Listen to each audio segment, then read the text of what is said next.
Hello. What is going on, everybody?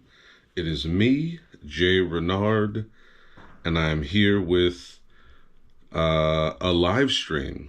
I think the second or third time I've ever done it. You can hear a few fireworks going off in the background. Love my neighbors. They go hard in the paint, and I love it. So it's a trip. I'm in a residential area. There's no farmland that anyone owns in any of the areas, and the neighbors love to set off fireworks. Anytime if there's a holiday, and then any sort of family get together, there will always be a party and 3 or more of my neighbors around me. Something's always going down. I love it. So, what's up, everybody? It's New Year's Eve, and I felt like making something instead of going out and spending a bunch of money and drinking and possibly making bad decisions. So, I figured, what's a good decision? Making something. What's an even better decision? Giving something away. So I'm going to be making a version of a wallet that I've been thinking about for a while. Something simple, just 2 pieces, 1 fold, couple of card slots, easy day. I already had the pieces cut out when I decided, you know what, let's stream it. So here we go. This piece here, it's coming from cutting this off the camera. This is a piece of Horween Dearborn. It's a little closer. Hopefully y'all can see that really well there. This is just a piece from the side, and it looks and feels really great. The piece from the middle that I cut it from looks and feels even better.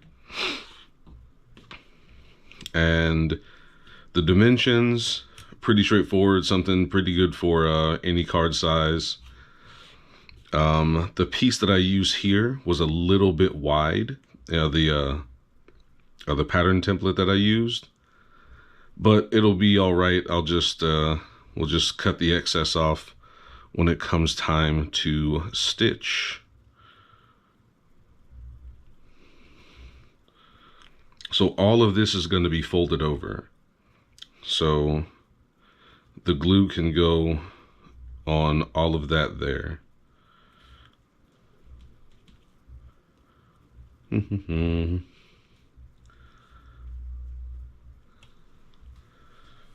Man, I wish that there was a way to preview the stream here, but there isn't.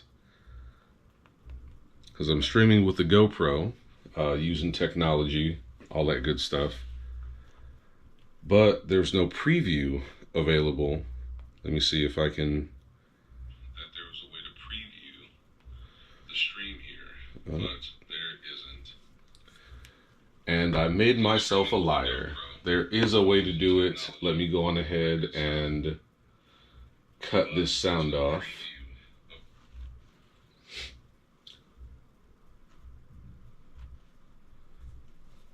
I made myself a liar, and I'm sorry. So,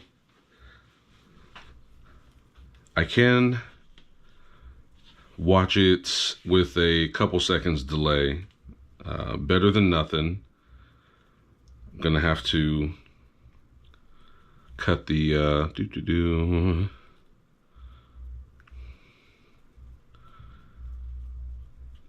and I have to cut the amount that I use it down. Although the upside is, if anyone gets on and wants to chat, ask me some questions, I can see the chat. Thank you very much, Hero Fix. Yeah, I wish that I could change the camera angle. I can't. It's permanently locked in for live streaming and wide. So it's a little bit of distortion here, but still not bad. All right, so this one here, this wallet, when it's done, will be given away on the stream. As I'm going, I will, if hopefully if there's good interaction, especially if I'm lucky and more people hop in the chat, I will take requests. And if things are going really, really well, I will enjoy some New Year's drinking. That will be fun. And I'll try not to consume much alcohol on stream. I'm not sure how well YouTube treats that one, but I will be indulging later. Just don't know when. And again, if anybody has any questions, comments, or concerns, please hit them up in the chat. As I see them come in, I will answer what I can. All right. Pretty straightforward right there. Now I'm just gonna bust out the Japanese skiving knife.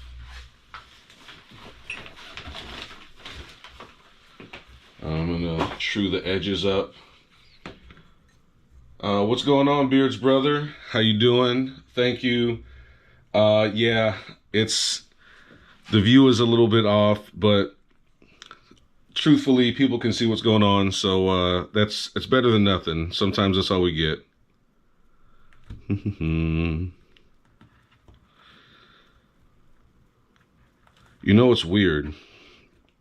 This here is harder than it seems because of the injury that I got a little over, is it what, 2 years now? A little bit less than. On my way out the military. Actually, no, yeah, it's been a couple years. This was in 2021. On my way out the military, I really, really messed my hand up. Got caught in a winch in a workplace accident. And I lost my fingertips on this hand. And bigger things, bigger emotions are not so bad, which I thought they were. They're painful, like trying to work out is really painful. Grabbing a bar that's, thicker than, say, this or thicker than this is really painful. But the little things in life is really, really where stuff was hindered, where there was going to be big issues. I was surprised at that. I thought it would be the bigger things would be the hardest and the smaller things would be easier to get to or to get around.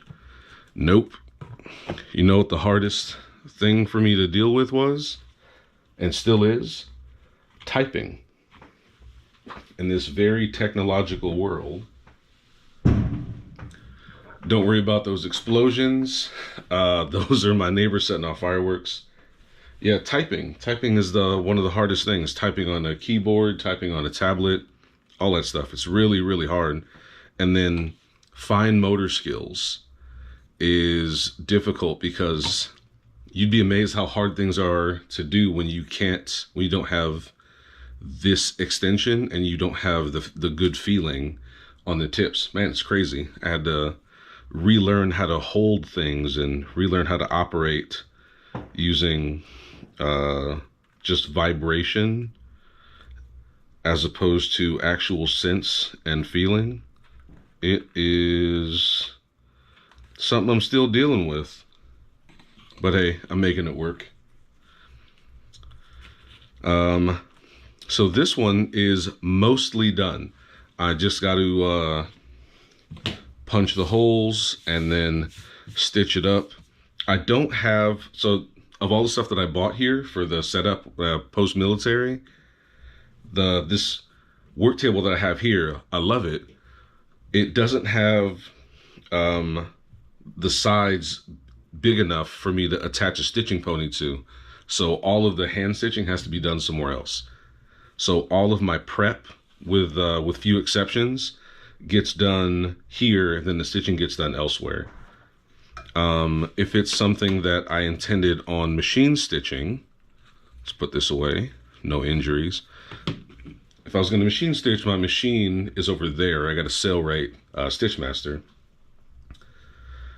And I will soon be getting a Cobra, the cylinder arm. Oh, also, if anyone doesn't have these already, these are pretty money.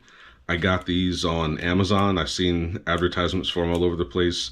They're a magnetic stitching guide, so you set it down in front of your presser foot so as to keep the piece nice and aligned.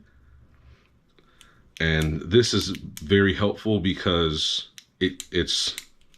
this space here is really wide, and unlike a lot of other guides that I've seen, the stitching guides, they're really small, so something will be aligned right here and might go off a little bit before or whatnot. So I have this closer to the presser foot, keeps it nice and aligned. And a set of 2 of these on Amazon was 16 bucks plus shipping, free shipping if you got Prime. And the best part is that thing stays on. Like, I gotta really put some effort in.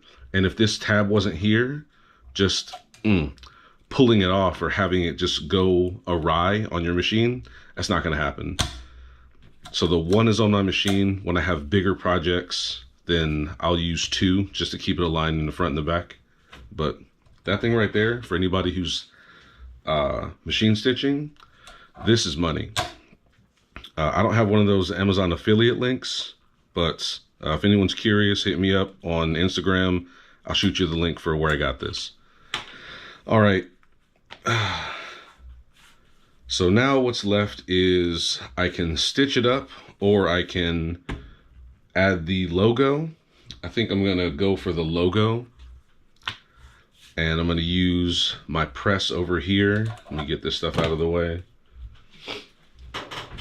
Oh man, I feel like I should have cleaned up a lot better before starting this live stream. Now I just look sloppy.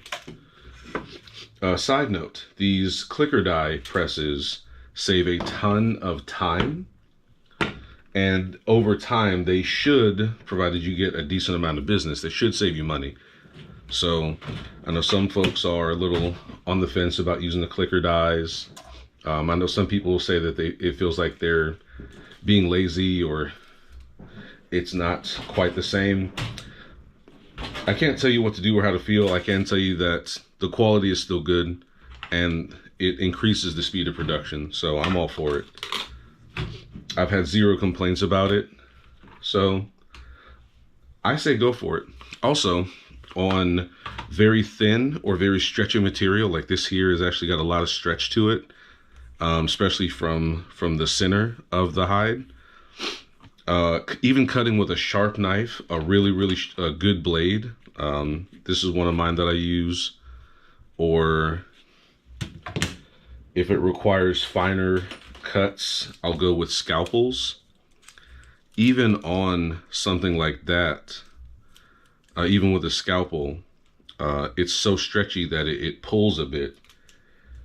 Even with a freshly stropped knife. So if you're looking to save yourself some time, I say go for the clicker die presses there. Man, I am just dropping stuff left, right, and center. Oh, real quick before I start all that, this here, it's a great tool. I love. It's from Olfa. They make a lot of tools that I know we in the industry use, especially if you use the cutter dies. Olfa makes some of the best ones. I'm sorry, the roller cutters. This here cuts circles, and I absolutely love it. Sorry, my OCD's kicking in, so I have to put everything away the same way that I took it out.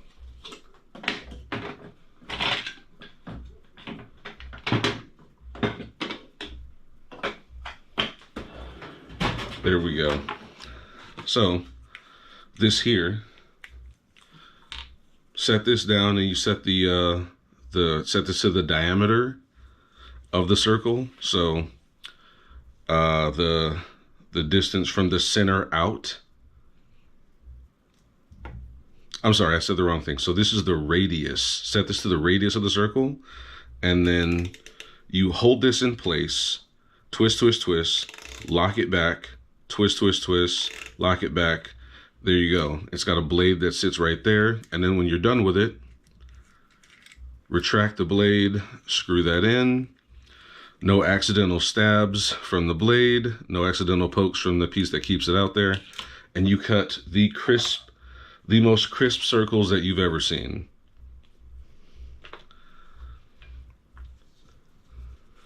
No issues whatsoever. So there's that. All right, now down back to the pressing here. I wish I'd have planned this. Just to let you know how scatterbrained I am. I actually thought that my press was still here, but no, it's deep somewhere in the bag. I went on a very, very long road trip and took a lot of my stuff with me, and I kept it in the bag to keep it all organized whenever I was going to go somewhere. And need that.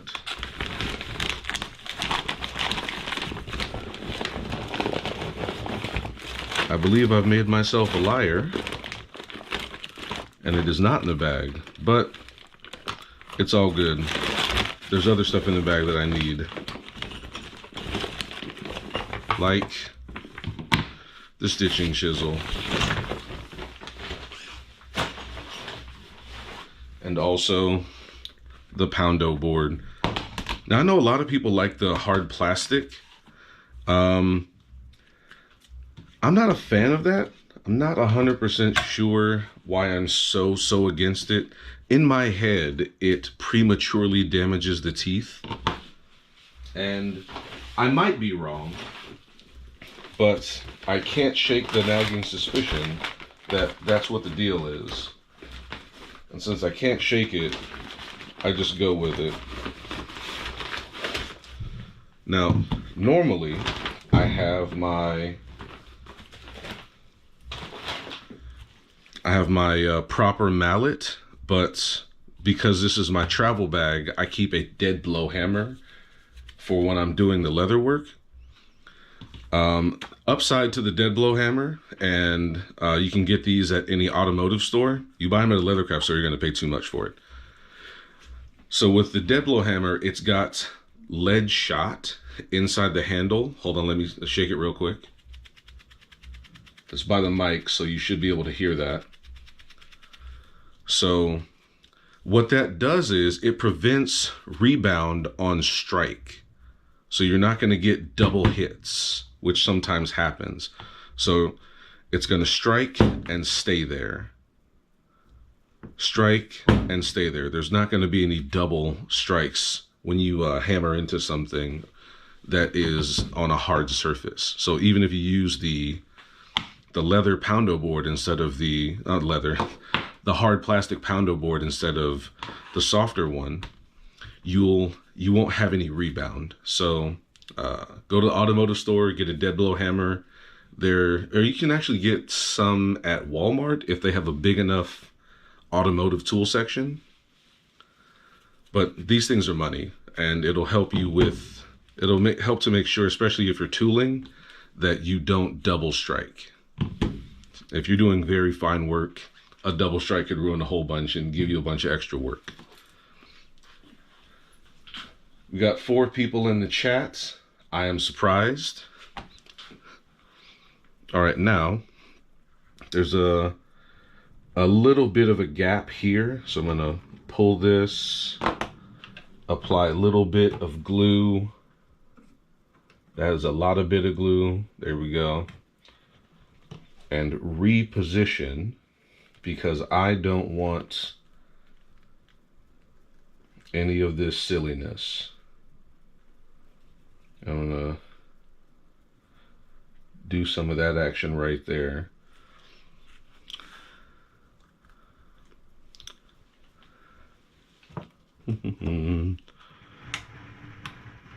Side note, these things here, along with the silicone spreaders, these are great. You just let the glue dry, rub the thing off, easy day.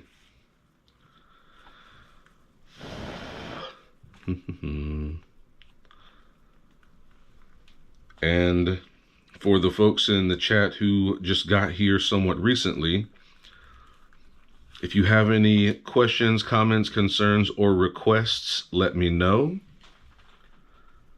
I think requests are pretty funny, and if it is interesting, I will see if I can do it.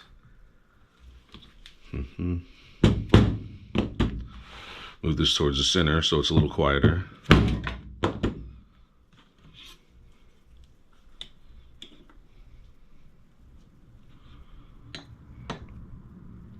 Somebody had commented on an older video of mine asking me about Palo Santo and Cinebrox, which I love their work a whole bunch, but he said that he was just getting started, so I had to backslide on their product for a bit, because I don't think people just getting started should go all in on the more expensive tools.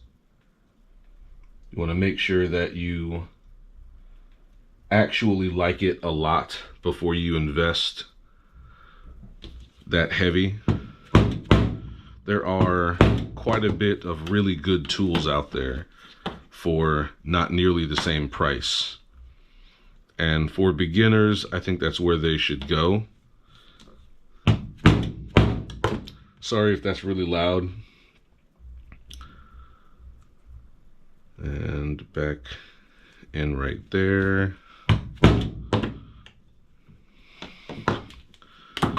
All right, so there's that there. I'll be right back. I in a very silly manner, forgot my business cards.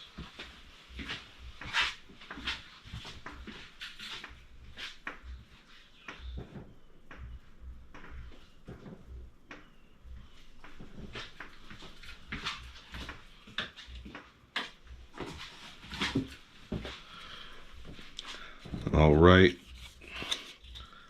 so what I'm gonna do is have that there on camera. That's one of my old cards, one of my initial ones, and we've got some of the new cards. Come on.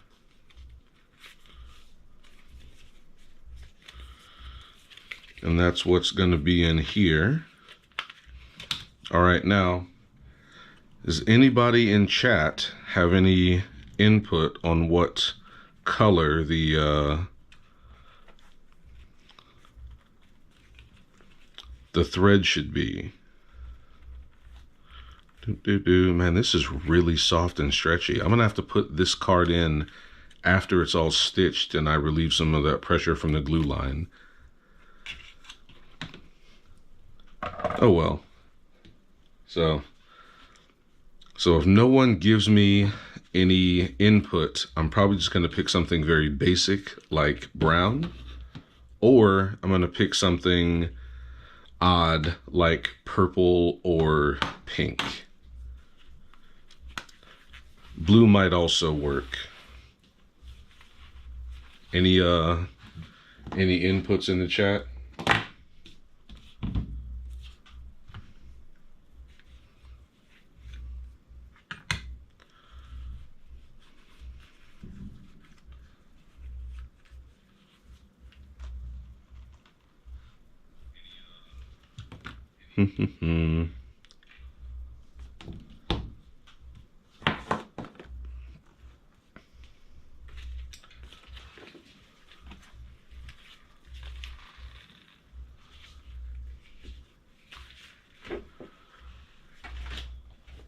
Get those spares out of here.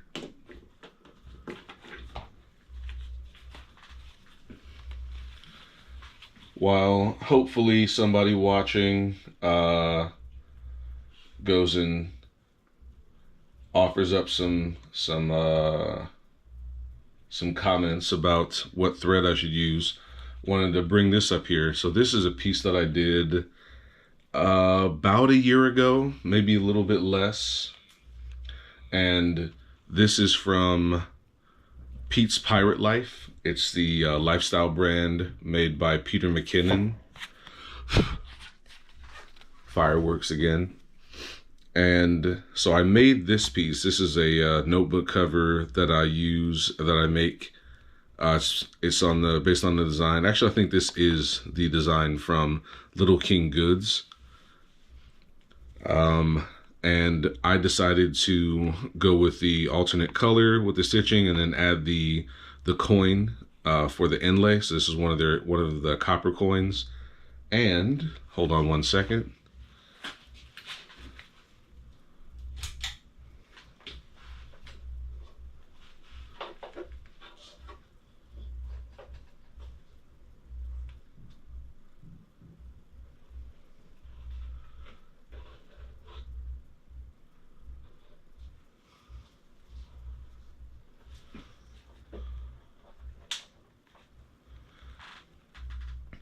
I used glow-in-the-dark thread from Tandy for the stitching for the coin.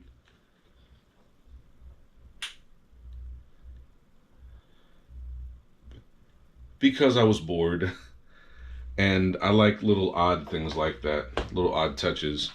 Now, Peter McKinnon is very adamant that he doesn't want people to resell what he posts for his brand. So he doesn't want people to sell the coins or the t-shirts or anything like that. Not sure if I can sell this. Well, it's not really against the rules, but he will bar you from future drops and everything if you use his merch to resell. So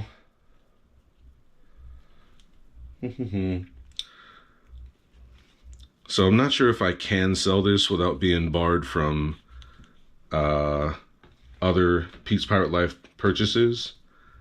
So I'm on the fence, because it's not selling his stuff, but the coin and things like this would be big parts of the purchase.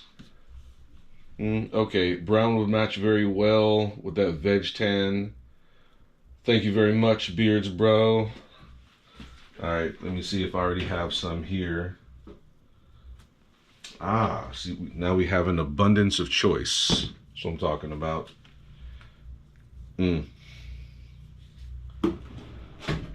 All right, what size is this? Now it's the 0.6. So am I going with the colonial tan, the medium brown, or the, we'll just call this the light tan, or the, yeah, colonial tan, medium brown, or the light brown? What do y'all think?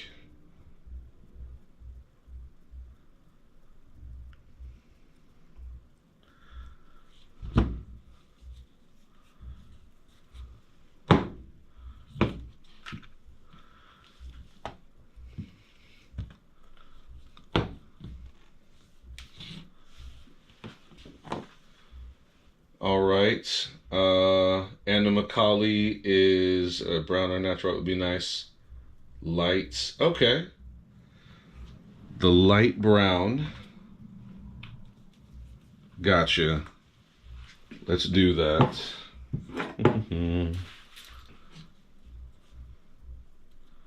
All right.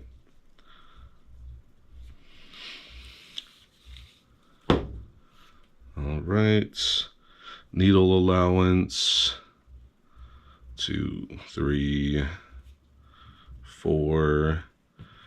Then the needle allowance.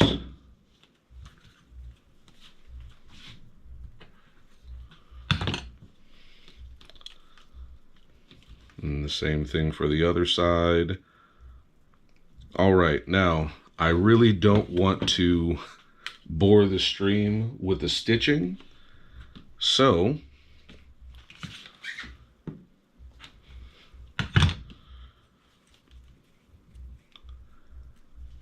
I'd rather stitch multiple things at once. So I'm going to stash this here.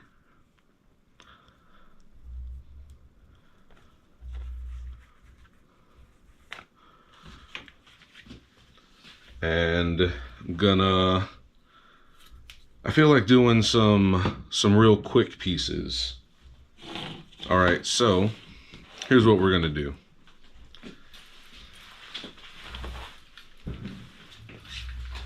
Let me see if I have some examples in here. I think that I do.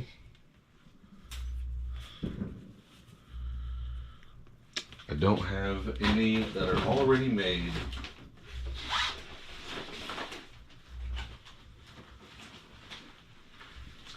All right, in the chat,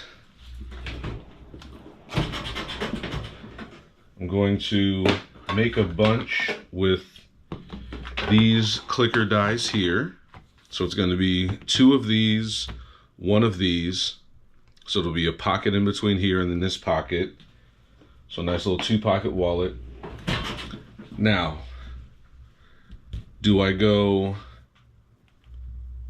regular farm animal like cowhide or horse or goat or something like that? Or do I go exotic? So I'm talking my gator, my stingray, ostrich, elephant, stuff like that. What do y'all think?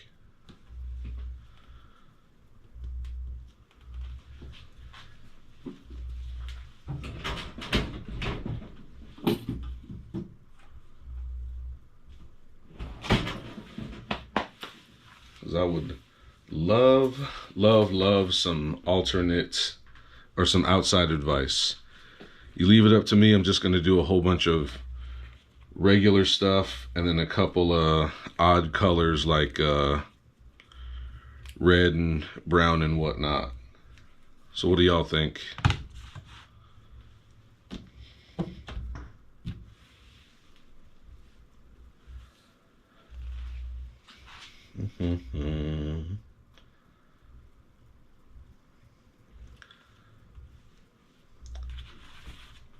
All right, and just to make it interesting, I'm going to clear this stuff off and I'll bring up some examples.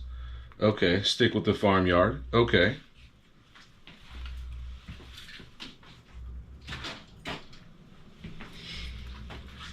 All right, farmyard. You know what? I recently got some Horween and some Horween Derby and this other one, I can't remember the name of it, but it's patterned. I really like the pattern on it. Let me bring up a couple of pieces.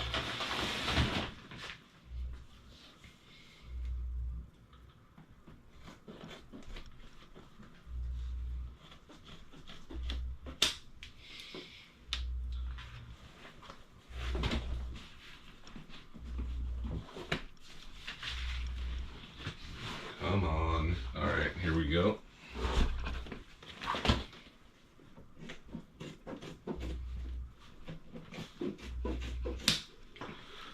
All right, now both of these are Horween leather. This one here is Derby. Get that in the light there.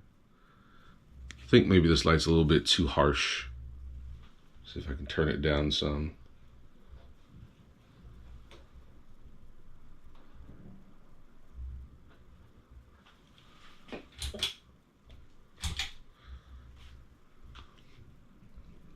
All right, so that's the Derby. Then the other one that I have that's a similar thickness is this one here. It's got this textured pattern to it, and I like it. It feels pretty good. There is a finish to it, so it doesn't have quite the same feel, but it's really unique.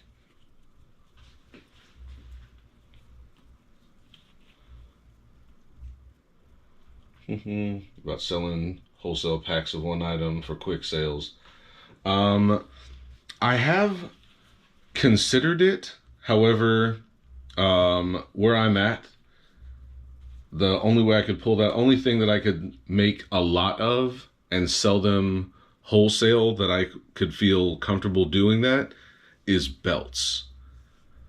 Because I live here in very, very South Texas.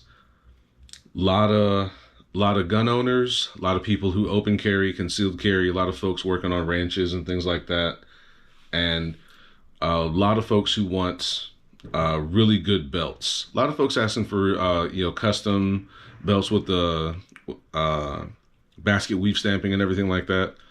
But if I made a bunch of belts, excuse me, if I made a bunch of belts and posted it on Facebook Marketplace, those things would be gone inside of 8 hours. But they're a little time consuming. They're also not small. If I lived somewhere else, if I was in a larger city, thank you very much, Anna. All right. So the textured one, got that. If I lived in a larger city, I could probably make a bunch of, make a bunch of these and sell them, or offer them up to companies that do weddings and have it be either table gifts or groom's party gifts, stuff like that. This was just an experiment. The stitching didn't go quite right, so I keep it. But yeah, I would do that. It just depends on where I'm at. The whole wholesaling packs of one item it is a good idea, but you need to take into consideration where it is that you live, to determine which one item it is. All right, so keychain sets for about, oh yeah, absolutely, because keychains are really, really straightforward, useful, definitely, especially if you can knock them out quickly. Just cut, stitch, or I've seen a lot of folks use rivets. Have that. Yeah, you can go crazy with that.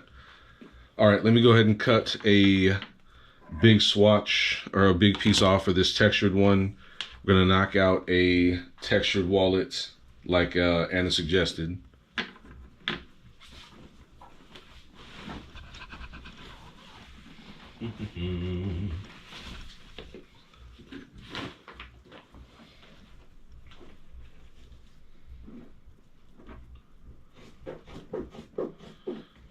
Part of me wants to make more than one, so we'll see.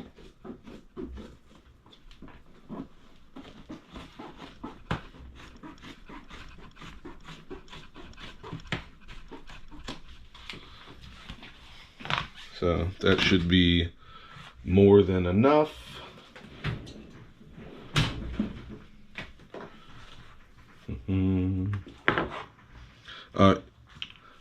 Here's another thing that I started making that turned out to be really, really good, really, really popular. These paw keychains. The cat and the dog ones, they sell pretty well. A little bit time consuming with the stitch. But again, if you just make a bunch of them in a batch and then just stitch in a batch, you can get a good amount done pretty quickly. So the turnaround, the price for them should be pretty good. If you use a machine, if you're really savvy with the machine, especially around here, it goes a lot better. Things I found out the hard way.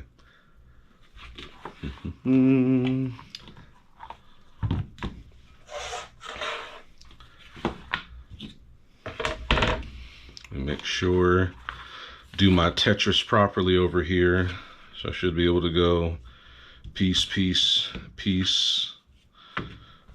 Oh yeah.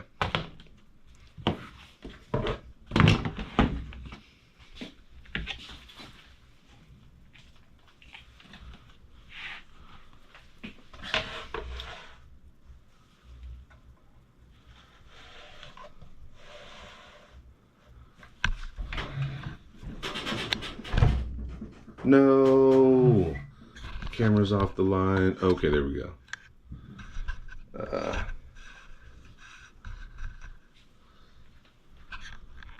I think I disconnected the thing I was charging my camera with. Okay, no, it's good. Still there.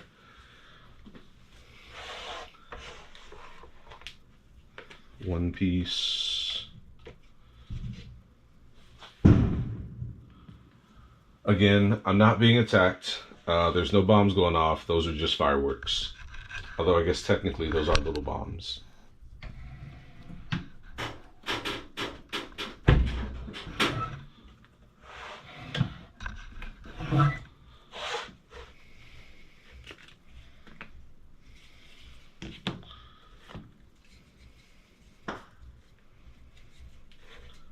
Can I get away with this? Yes, I can.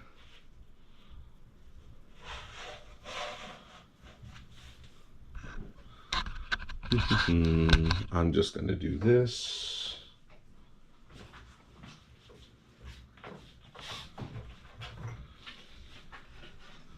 Because I don't want my camera to die on me.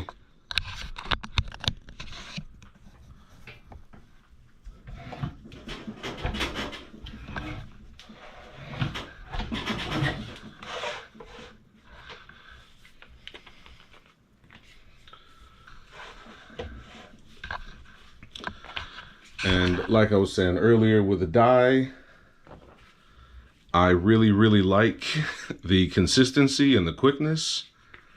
And I've heard no complaints from anyone about the results.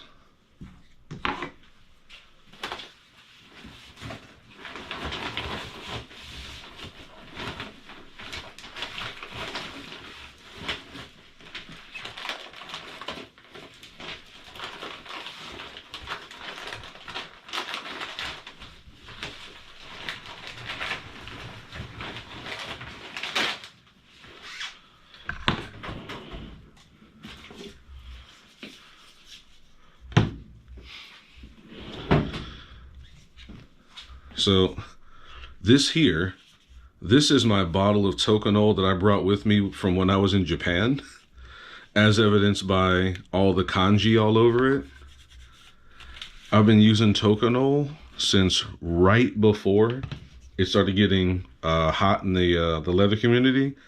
Not because I thought that I was on top of anything, but because that's what the craft store had. And I lucked out. It's a local company, Seiwa, I believe. Yeah, Seiwa Leathercraft. They make a bunch of really great tools too. But I was getting it for damn near nothing because I didn't have to buy it from a US company that had to pay import taxes for it. I didn't realize it until I started seeing a lot of creators that I was following talking about how great a product and how great a brand Seiwa was, and how great a product the Tokonol was. I didn't know that this, the news of it had made it all the way across the US because there were other markets there. But yeah, I've been using this for a while, and a little bit goes a long way. I've had this for a bit and still have little less than half of it left. I really think that my neighbors shouldn't be letting off fireworks in the residential area. I might be wrong. I might be wrong. It's all good though.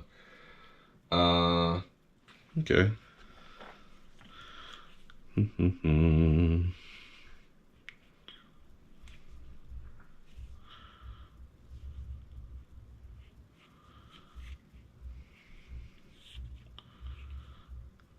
gonna be real upset if my burnisher is not in this drawer, because all of my other tools are, but I have been wandering about the house while I'm doing stuff like burnishing, so there's a really good chance that it's in my living room.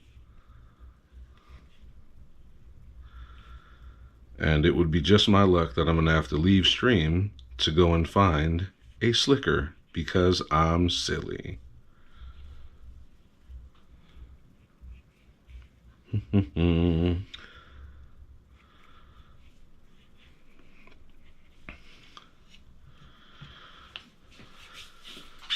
Please be in the stitching drawer.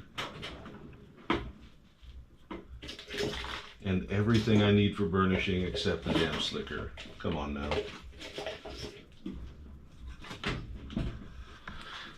All right, give me 25 seconds.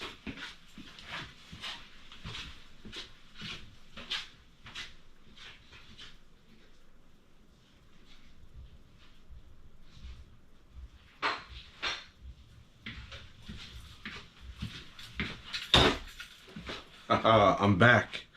Pretty sure it was less than 25 seconds. Okay, not a problem. Serious Myco.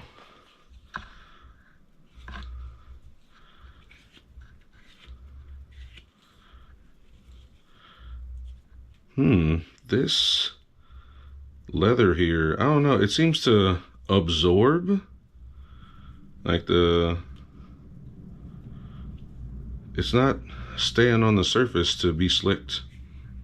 I guess I gotta apply it and then use it right away. Yeah, it feels better. So my method of burnishing is very odd. I go in one direction for a bit and then I go with the back and forth. I had a bad experience one time, granted it wasn't with Tokonol, where I just put it on and started going back and forth and the fibers just moved back and forth and nothing got properly slicked. But then when I just laid it down in one direction for a while, then everything turned out fine. I guess you can say that I'm traumatized by it, but yeah, whenever I'm doing the burnishing, I always start off one direction for a couple of passes, then go back and forth. Not sure if that's just good technique or if that's just how I coped with that particular situation, but at this point I can't not do it. That's just how I am.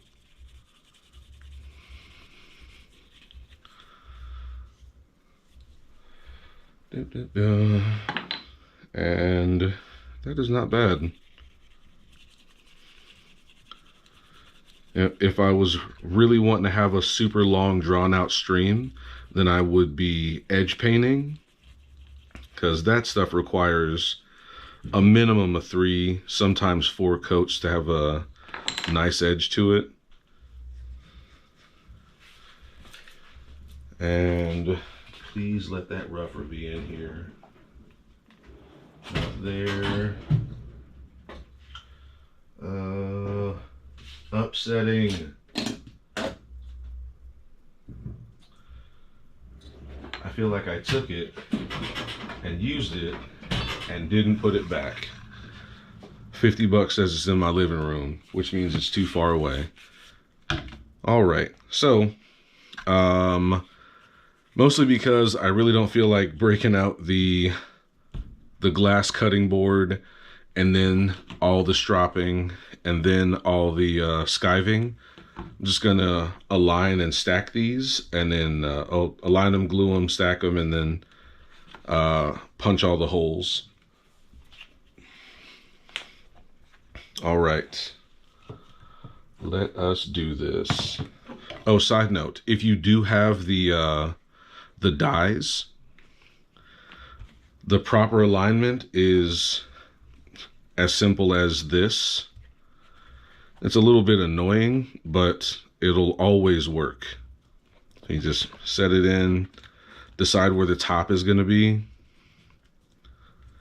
and then they'll always be properly aligned. I think we've all been there where stuff is just a little bit off, maybe a 0.5 millimeter, throws a bunch of stuff off. Again, these plastic ones, the smooth plastic ones and the silicone glue spreaders, super great. You just peel the old glue off, easy day.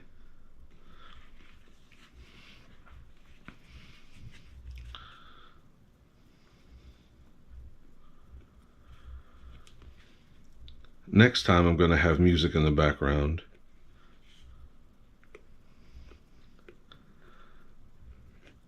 If I become a proper streamer, then that'll just be a part of it. I don't know how to do all that yet, though. I'm too old. That's my excuse for everything.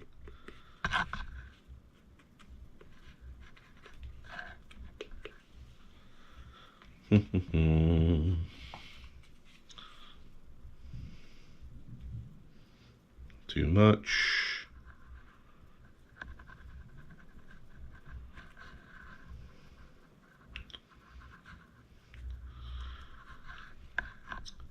While we're all here watching me glue stuff, I'm going to take this out. That's too boring. Does anybody have... which glue am I using? So this glue is Aqualim. Oh man, there's two different Aqualims, at least at the time when I purchased this. I might have the bottle. I can't remember if I used it up or not, but when I poured it into the glue pot, let me check. I'm pretty sure I have some left. I like Aqualim because it's nice and thin.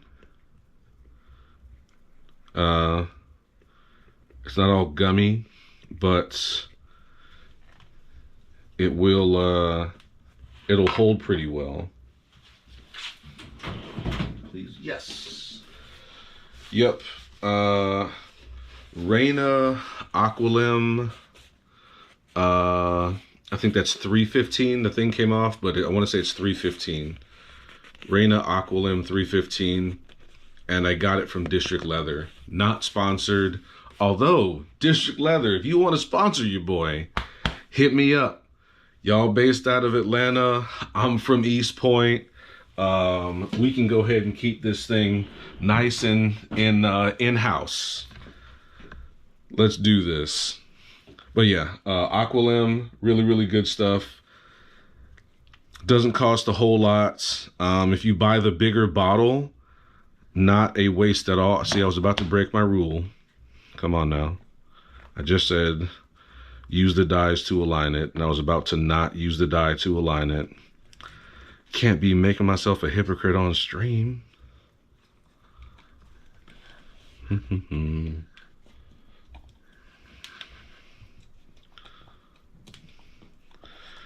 in there. Keep it aligned to the top.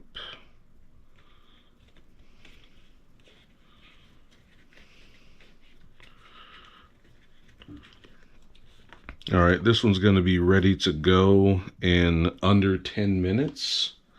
So if anybody has any other requests, let me know.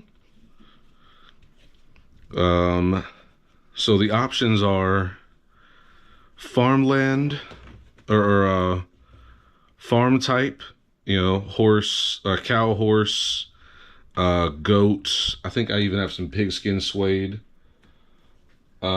Oh no, trust me, I cleared the clutter on the desk very recently.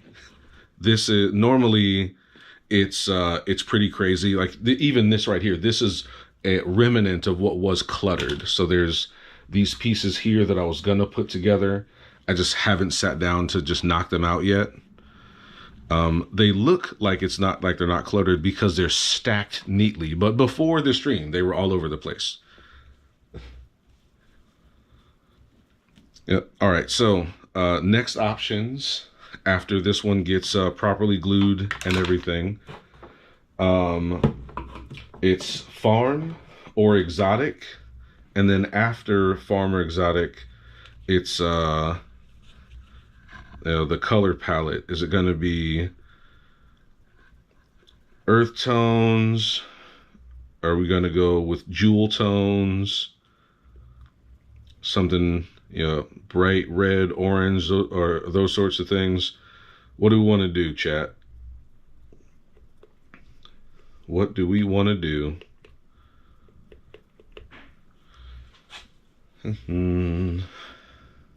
All right, how high up does this go? It's up to about there.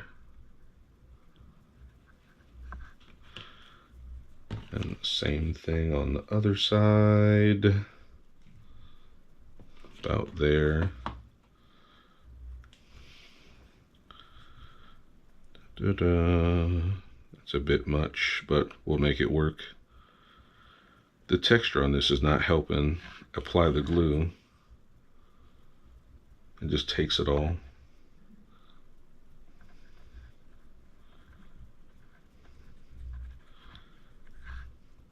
This is a little annoying, but it's all good.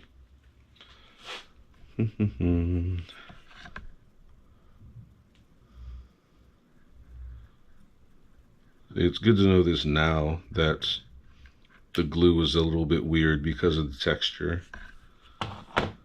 So now when I use this, I'll know that I need to use a little bit more, and that's, say it's something larger like a clutch, I'll need to use,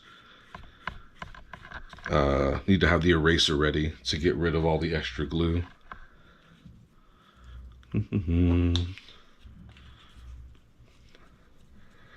All right, this one's going to be ready to go in, I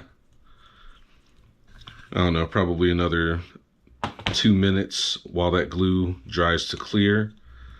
All right, so what are we thinking next? So another farm one. And then if so, what sort of color are we thinking? Are we thinking browns or blues or reds? You know, I even have some basketball leather. So if y'all want to see something made out of basketball leather, also let me know that. Let's go ahead and throw it in the chat. I'm going to check and see if there are comments also. I don't know how it is with live chats. I know I've seen on some things their videos will let you make comments that don't show up in live chats and vice versa. So I'll be right back. Let me check this here. Okay.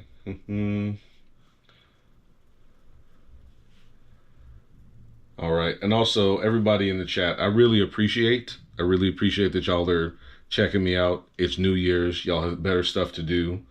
Basketball leather. All right, cool. So again, yeah, I thank you so much. Y'all could be doing something else. You could be out with some friends or family, or drinking, or eating some food, or doing anything. You're over here watching me BS around at my desk, and I appreciate it. I really do. Let me put the top on this though. Gotta keep those good habits. Gotta keep those good habits. All right. That's, looks like it's pretty dry.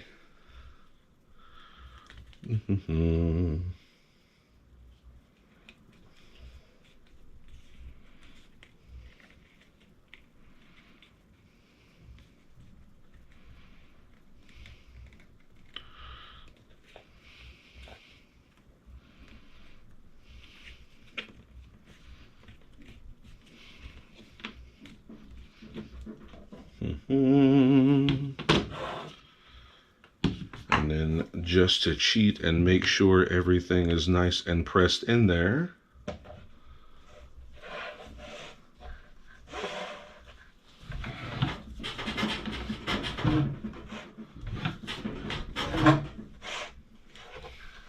all right.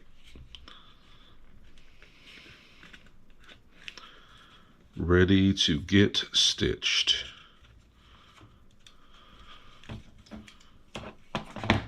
Bam. All right. So now that we got this one, what color are we thinking for the thread here?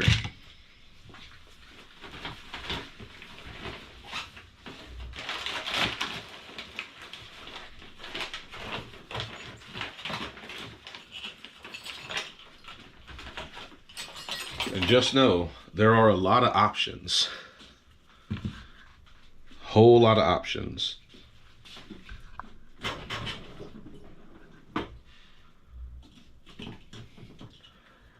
I didn't show y'all earlier, but we've got the purples, the blues, the reds.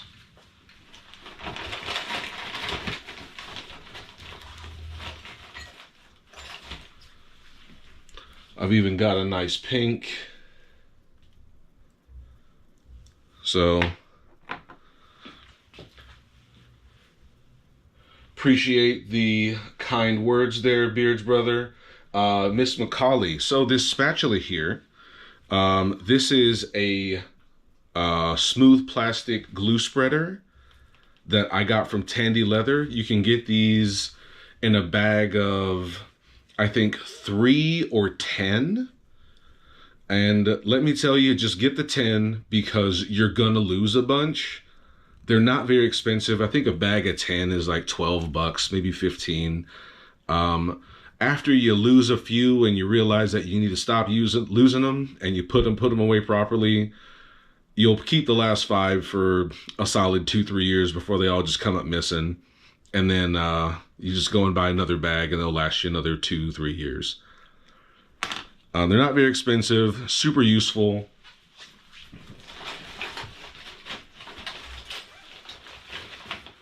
Let me see.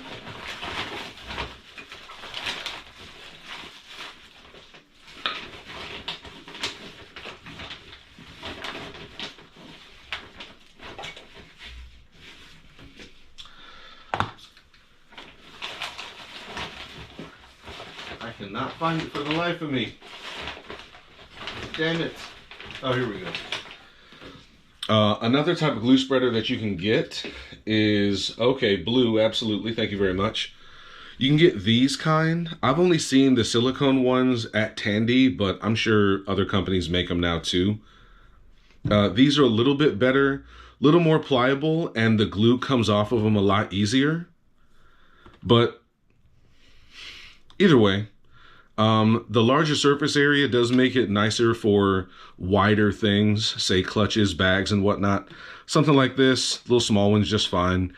But if you have a bigger piece, doing this over something larger, as opposed to something that covers a bigger surface area, it's good to have something wider. You don't necessarily have to get this one because this one is more expensive than this one. But just something to keep in mind. This will save you some time, but it's not so useful on smaller items. This one, great on smaller things, terrible on bigger things. You're gonna have to keep reapplying over and over. It's a time vampire if it's a big piece. All right, that blue one is the winner. Let me put this away. I'm glad y'all was here because I am very, very partial to purple. Oh, here's the scratcher. It was where it was supposed to be. I just didn't see it.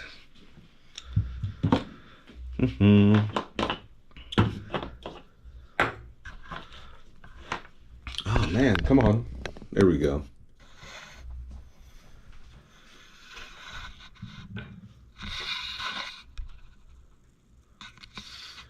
This is killing me over here, this cord, but it's all good. Okay. There's one more thing that I need to get out of my bag, then I will be a happy person. The downside is it is very small and easy to miss because it's so thin.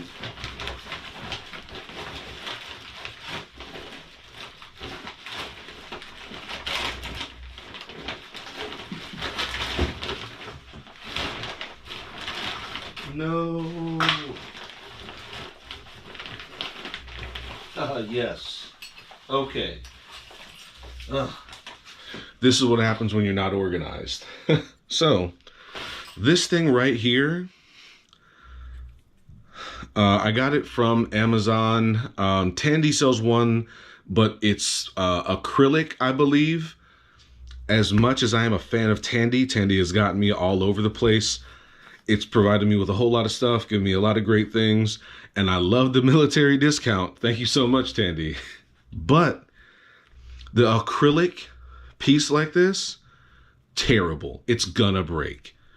This piece here I bought off Amazon for, I think, $9, $8 or $9. This is to help you remove your stitching awl from your piece.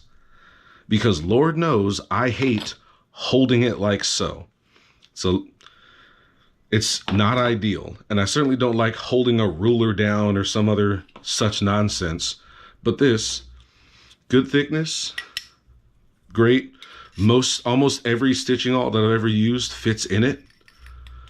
This thing is lovely. So all you got to do is just properly align it.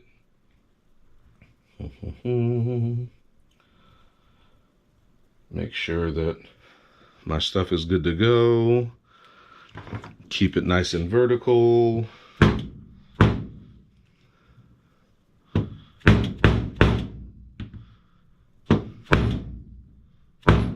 Is it in there? Okay. All right, I'll be right back. This is not working with this mallet.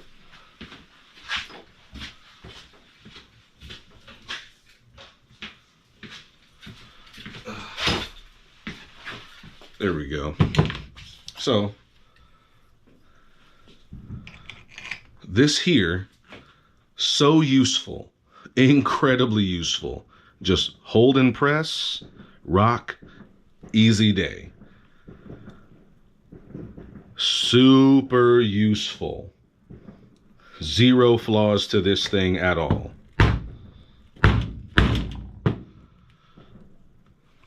So, I mean, you could do this if you wish. Best if you're right here with it. Let's put this away.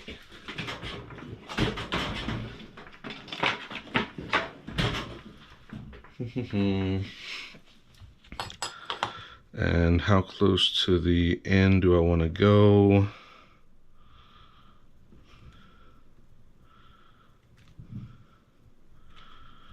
And go one more before I start using this 2-punch. Let's just be smart here.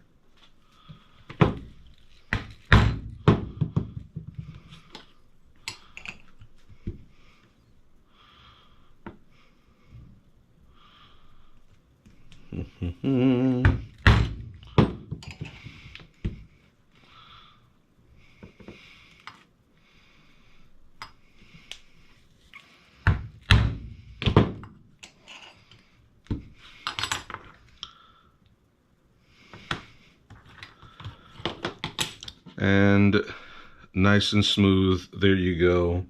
Easy does it.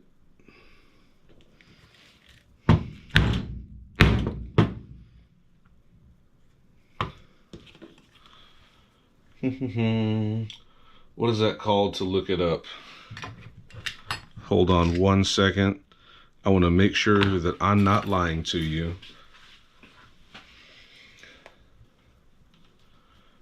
Da-da.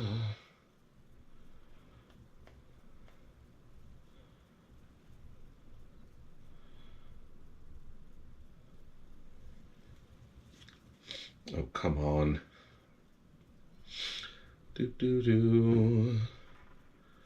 Of course, I have to log into Amazon.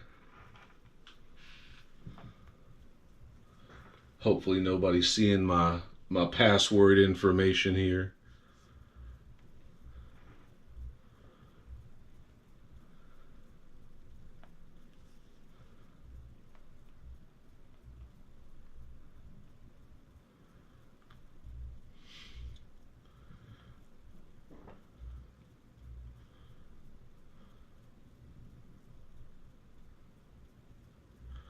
Hold on 1 second.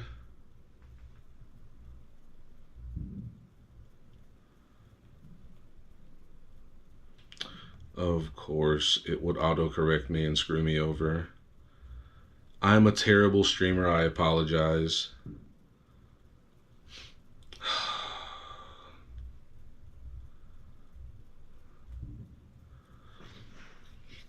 Which Cinnabrox iron am I using? The narrow French or the wide French? I believe these are the wide, and for the longer ones that I'm using, it's the 8-prong. Hold on, let me make sure I'm not lying to you. And this is my preferred one, is the 4. I mean, hopefully that's properly in there with not too much glare.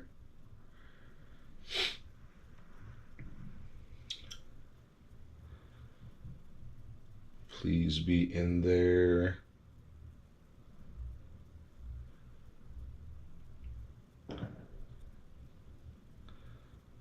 Yeah, I don't think it's showing up in there, but this is the 4mm. The distance between the prongs is 4mm. I found for what I see as the appropriate stitch, the thread width that I normally use, 4 is great.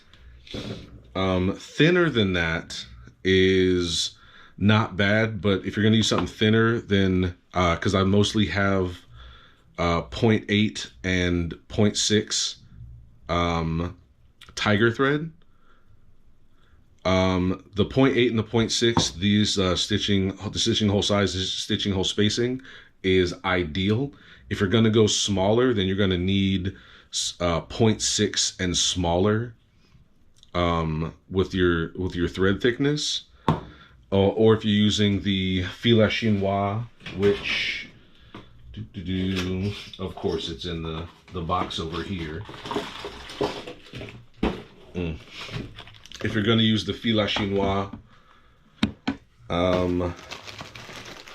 which are these ones here, you're going to need a much smaller stitch spacing. I mean, probably 3 millimeters or less to use thread this thin. And quite honestly, I just don't have the mental bandwidth to have like 8 stitches, you know, or maybe 12 stitches per inch. I just can't do that. And also can't justify that with a price. I'd have to increase the price of my stuff if I'm going to use a smaller stitch spacing and smaller thread. I could probably, quote unquote, get away with that if I was selling to a particular market. Folks with,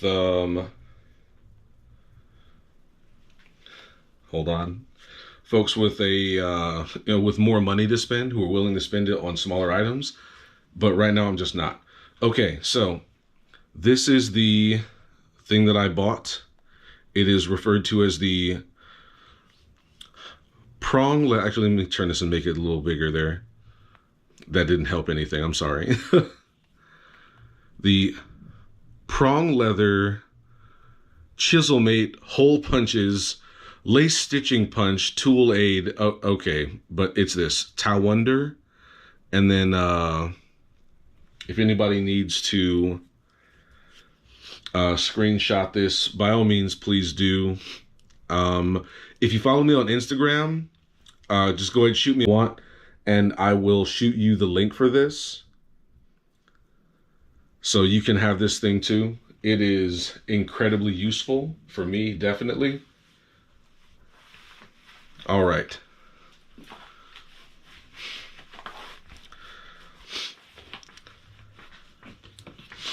All right. Another thing that I've seen when I was doing my, getting into the leather and everything like that, all the tutorials that I saw, everybody I saw said to just put the net stitching prong, or the thing right there in the last one. I never do that. I am way too paranoid. I'm going for this one here because it's got 8 chisels. I'm going 3 or sometimes even 4 just to ensure that there will be a straight line. Not this tiny one. Come on now. I am not comfortable, even with all my years of experience, of just accepting that the other 8 are going to be in perfect alignment. I'd rather just do this and remove all doubt. That's just me. I will literally never feel comfortable enough to just go 1 or 2 in. I'm going half the distance every single time. If I have a 4 prong, and then it's 2. The 2 and then 2 and 2 and 2 and so forth and so on. That's just me. I am in my risk taking. I am very conservative. Also, I am so sorry if that's very loud. I don't have a meter for the microphone. I can't turn it up or down to ensure that it's not too loud for everybody. Sorry about that.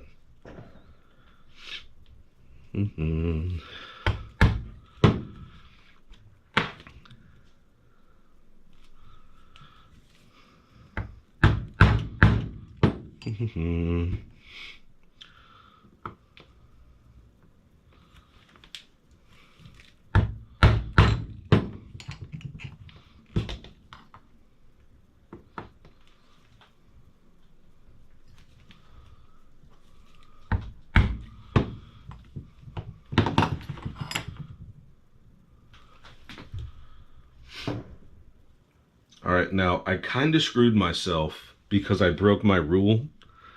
So what I'm gonna do, normally what I'll do is I'll stitch about here and then I'll stitch down so that everything matches up. I didn't do that because I was talking. You have the 3/8, and they're 7 an inch.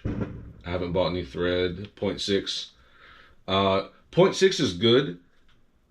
I'm so sorry I don't know how long that chat's been there. I like 0.6, but for these, it's a little too small. And what I mean by that is, let me see if I have some examples. I'm so mad I don't have finished pieces in here. It is just bad on me. You know what? I'll be right back.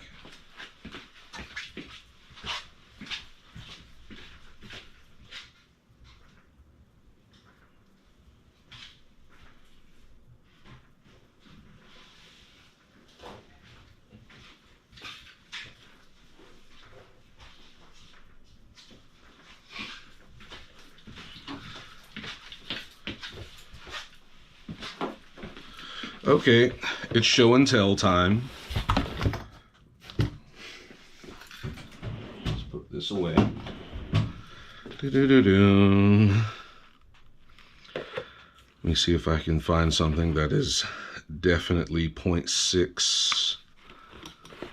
Okay, yeah. Okay.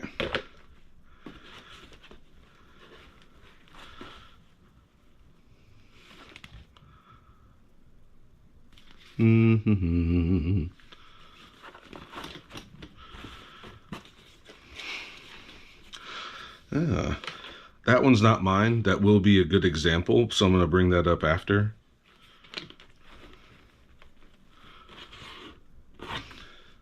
Okay.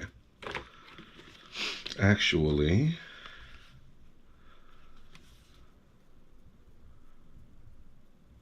okay, yeah, this is actually an example of what you shouldn't do.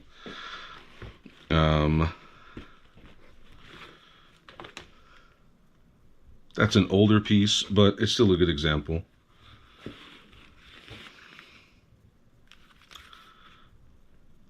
All right, here we go.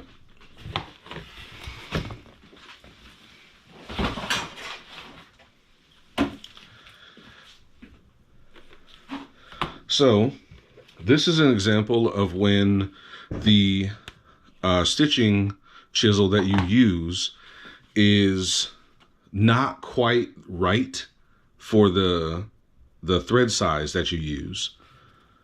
So I might need to, this is best seen with the light from underneath.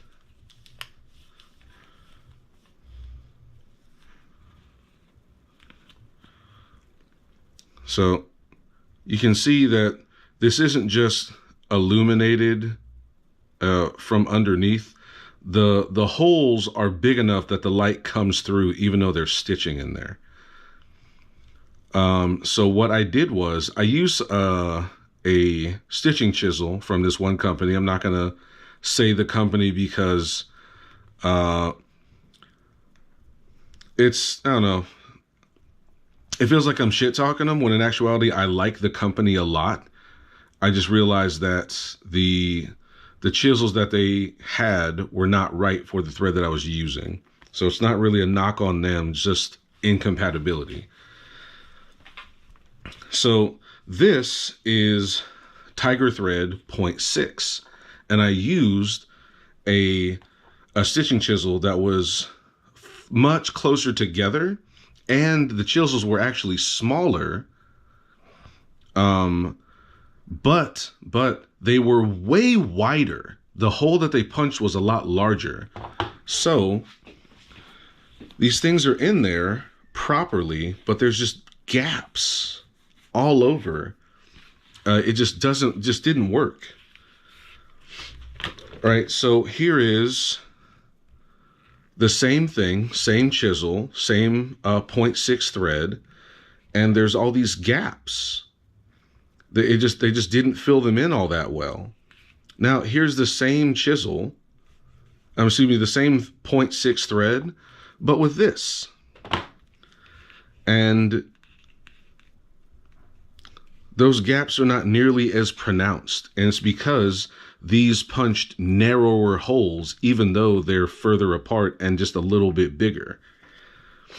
So this thread fit into the holes that were punched a lot better than this one here, because it punched a wider hole. And it's wild. Here is another example. Same thing. This punch, 0.6 thread, stitched, and it fills it in pretty well. And then here is 0.6 thread, I'm sorry, 0.8 thread punched with the 4mm Cinnabrox. It fits it better. It fits it really, really well. Stitch spacing is nice. It goes in between everything. But I do not have the patience for a smaller stitch spacing. Now, if we look to, let me make sure I'm not missing any chats there. So if we look to this piece that was done by Laura Boos. Normally, I don't buy other people's wallets because I can just make mine. But she made this one piece that was hand dyed in the colorway of her pet chameleon, Freddie. And I thought it was really cool and interesting. So I was like, oh, let me go ahead and I got to buy that. So the outside, this side is goat skin. It's lined with goat skin. So you can see the liner in there. And then you have the gator that's done. Now she does much closer stitch spacing with a much thinner thread. She uses fil à chinois. And did I put it away? I put it away. Yeah, so Laura uses the fil à chinois. I think she sometimes still uses tiger thread, although I haven't seen tiger thread smaller than 0.4. And I don't think she uses 0.4 for this. Or if tiger thread makes something smaller than 0.4, I haven't seen it. And so, yeah, this is her stitch spacing. I do not have the patience for this, for something bigger than this. If I had to stitch a whole wallet, if I had to stitch a whole one of these, if I had to stitch a whole one of these with this stitch spacing, one, I'd be incredibly frustrated. Two, I'd have to charge a lot more money. It just takes more time to stitch. And I'm sure we all know, we know that the quality is good. We know that something like this is going to last a lifetime. But the person on the other side of the counter has to understand and believe us and be willing to pay us. And it's tough enough with things that are made faster with the stitch spacing and everything. So I currently can't justify a smaller stitch spacing. That's just, honestly, that's the biggest reason. And the secondary reason, even though I complain about it the most, is the time spent. This here, same thing. Although this one, you can tell how I stitched it. I just stitched it, saddle stitched it straight across, and I punched the holes with a hole punch. Actually, come on. I punched it with this here. Yep. And so it made it easier to punch and made it easier to pass the holes through. That's why these stitches look a lot different than these stitches. Is because these stitches were punched with an awl at an angle, and these are holes punched through. But yeah, this was something I did for Valentine's Day. Was that this year? Yeah, Valentine's Day this year. Just something to do, something to practice with the tooling and a little bit with the dyeing, and then also with my basket weaving. Shameless plug. There's the logo right there. If you know somebody who's interested and maybe wants to buy this, let me know. Sadly, I cannot have this as part of the giveaway, but the stuff that's being, made, that'll definitely be one of the pieces. All right, now back to the thing and no more rambling. Let me clear this off here. So I'm going to punch this hole here, and then I'm going to try to move up.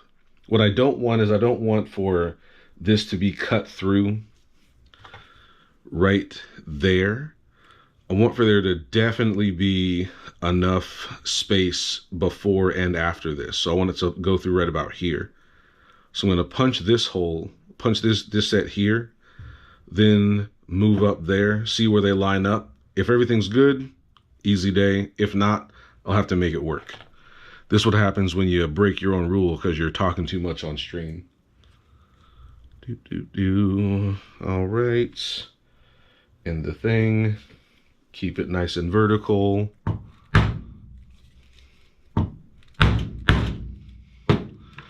Not punch through. There it is.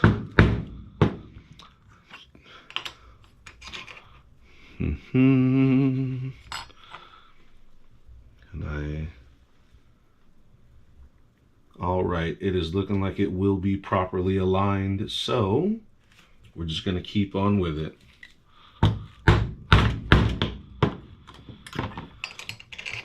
I have an extra hammer for no reason. Come on. You're better than that.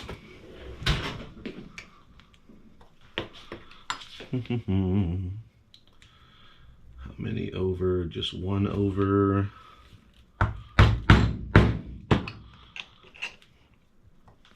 All right. So, hopefully Anna is still with us. You said blue. You're going to get blue. Definitely, definitely. And in case anyone is wondering how I do my stitch spacing measurement, well, one, Nigel Armitage, who is an absolute beast at this leather work. Man, he is so good. He's a part of a guild in England and is a master level in that guild for his leather work. He actually has an app, if I remember right, that has the proper formula for thread measurement. So, but for something like this, I'm familiar with it all. It's so thick and so much longer around. So I give myself enough space for the needle, ×4, enough space for the other needle. And just in case I am wrong, I give myself a little bit more, and there we go. So ×4 plus some is good for something this thickness. Now, if it's something more, if it's something thicker, if it's longer, well, actually, if it's longer, it's the same thing. But if it's something thicker, you're going to have to take that into consideration. But for something that is about yay thick, if you just go ×4 and then a little bit for the to go for the needle to lock in, you're pretty solid. Man, my neighbors are really getting after it. It's not even 10 o'clock. Not over here anyway. All right, that's 2. Get this out of the way. This doesn't need to be up here. All right, so that's 2 ready to go. All right, let me get another one, please. So we'll do a different design this time. I had it right the first time. All right. So we will do this one. And hopefully I have an example of how that looks in here.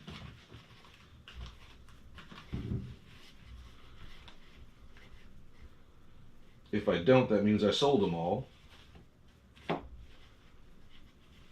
Come on.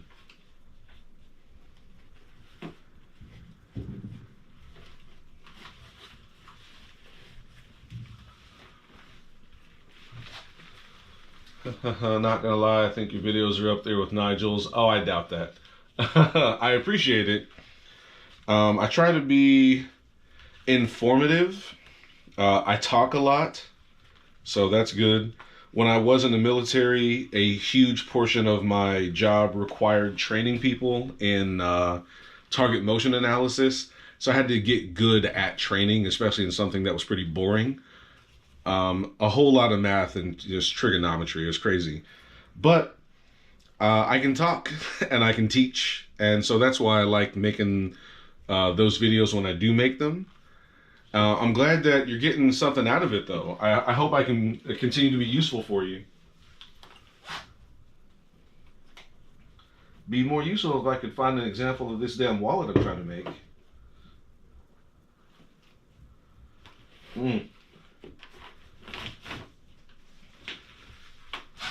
Well, it is... I don't have an example, which means I sold them all. So, not a bad problem to have. So, it looks like we're just going to have to punch these pieces out, and then I'll show you what they're supposed to look like when they're all done. All right, so what are we going to do this time?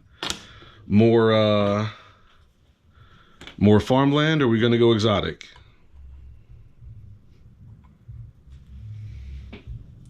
Thank you very much. Thank you very much. I try to be as well spoken as possible.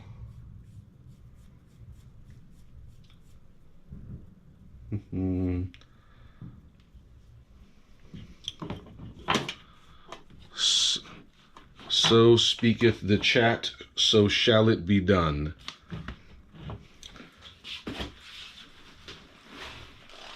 And I'm gonna stack the deck here and show y'all some of the exotic. This is Arapaima or Pirarucu. The same thing, just different names for the same fish. So this is the brown. This is the slate blue. I also have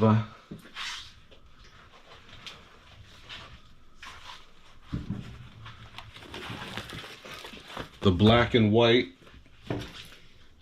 Doing exotic, okay.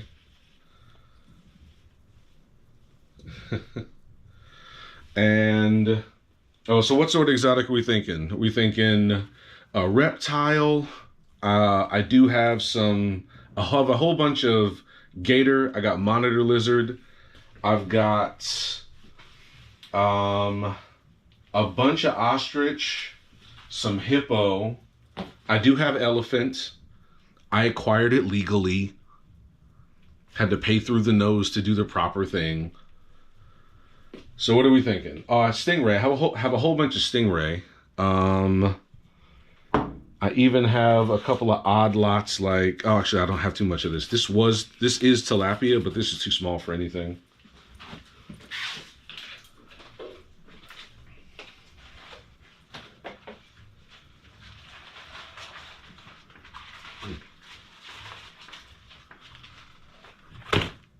Who doesn't love stingray?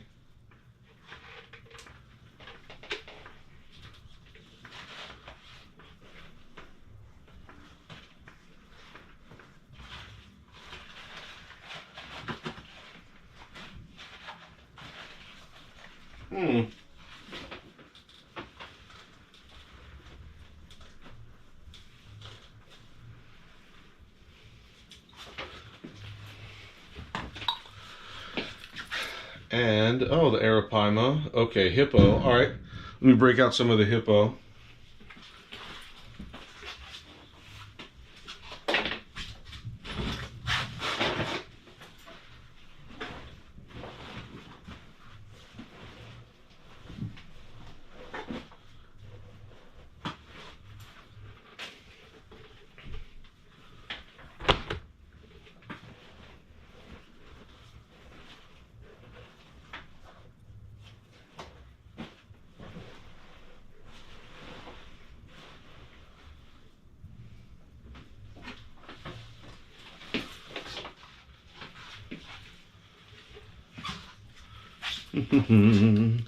All right, so what I just broke out was, so you saw the Arapaima, looks really good.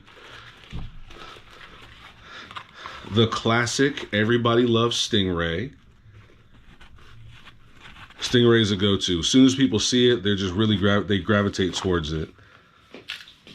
Hippo, I thought I had more. Okay, no, here we go. I was gonna say. So, Hippo dyed black. This feels like a really dense velvet. Really, really nice. And then hippos fight a lot, so there's scars all over the place. And then this one here, this burgundy maroon. Again, with that really dense velvet feel to it. And when it's all stitched up, it looks great. Let me see if I can find a piece.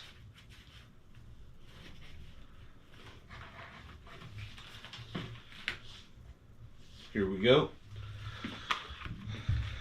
So this is the floral print cowhide with the hippo on the outside.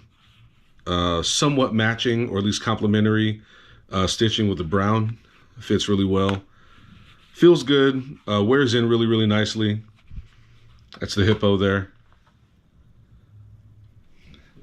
And the two other things that I broke out. So we've got black shell cordovan.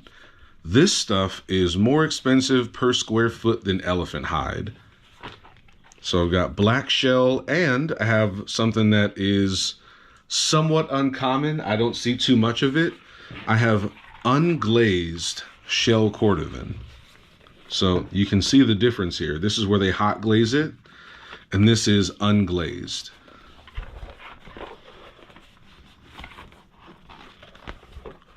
So how exotic are we going here? Thank you very much. Yeah, I do like the wallet. I love how Hippo feels. Actually, for a while, my wallet and my passport case were Hippo. Love it a lot. Full disclosure, if you're gonna get something, if you're buying something that's Hippo, if you're gonna make something with Hippo, make something for yourself first and then wear it around a bit. Sometimes, depending on where you get it, sometimes the dye is really strong and it will stain cards and stuff like that for a while before it stops. So if you're going to use Hippo, just check and make sure that whether or not it stains. If it does, use a liner. Easy fix. That's a slick wallet. Okay, thank you very much. So are we going with Hippo? Are we going with the fish? Yes, are we going with the Arapaima? Are we going with the Stingray, Hippo, or the shell?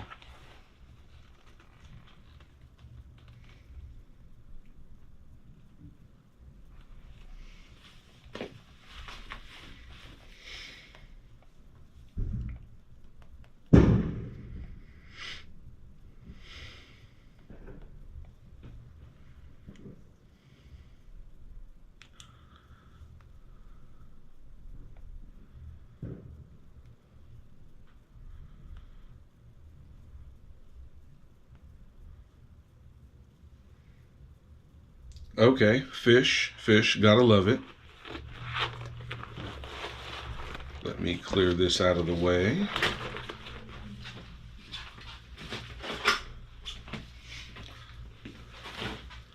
All right, the blue-gray. Blue-gray it is.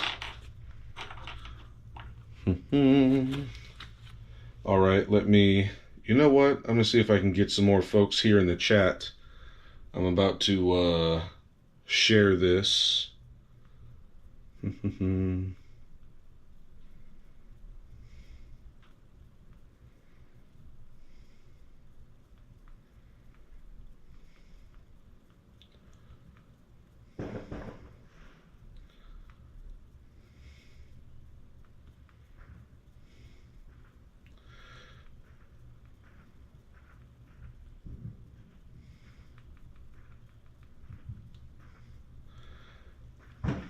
All right, so there's that. Okay, so the blue-gray Arapaima. All right, so I'm going to give y'all a pro tip if you are going to utilize exotic hides, especially ones that are either kind of pricey or just tough to acquire. I have to jump through a bunch of hoops to get this.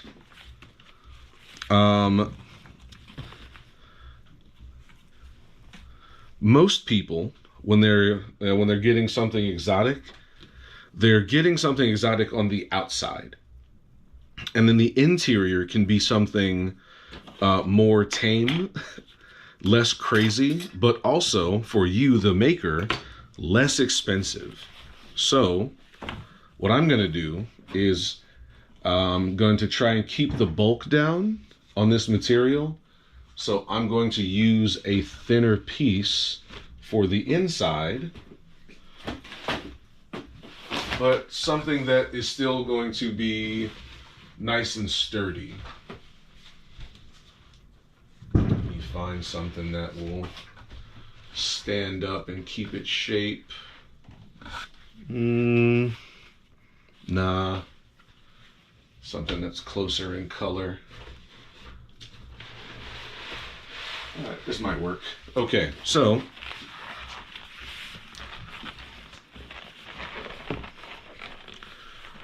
which piece? I'm thinking this brown here.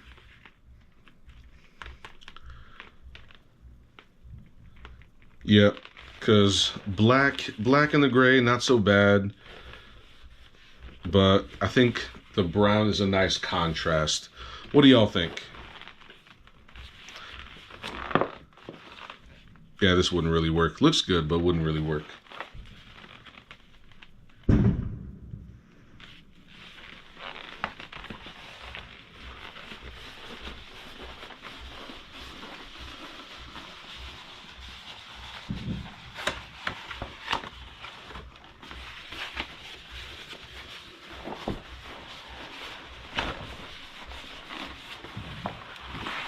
Yep.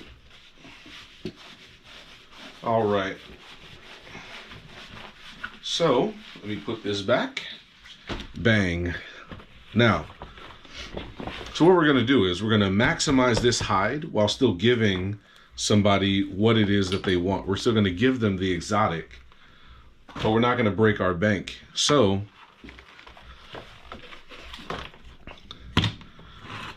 this piece is going to be, so you see 3 pieces here, but it's actually a 4-piece wallet.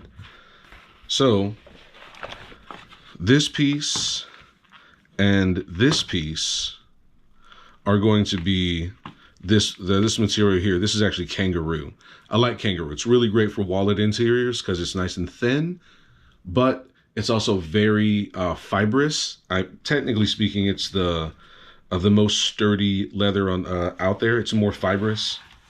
So per square, actually per thickness, there's more fiber. So this is more durable than cowhide per weight. Cowhide, the same thickness, can't take can't withstand the same force and pressure that kangaroo can. Kangaroo is a great leather for wallet interiors. It's not the cowhide's bad. It's just kangaroo is amazing for it. It's well suited.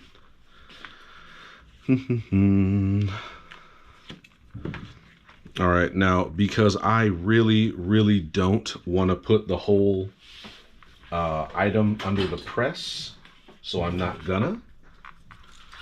I'm gonna cut around a bit. Oh, stupid. Come on. There we go. You're better than that.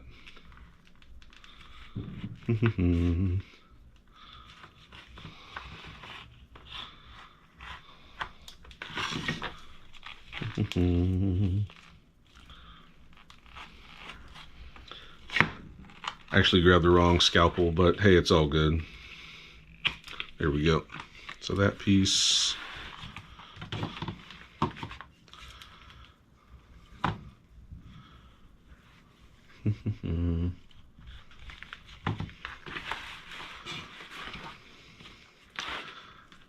And this piece, so Normally, you want to always use the best looking piece that you can, but truthfully, this piece is going to be covered maybe 80%. So you can afford to maybe use a piece that's not the greatest. Ah, it's a wrong damn scalpel.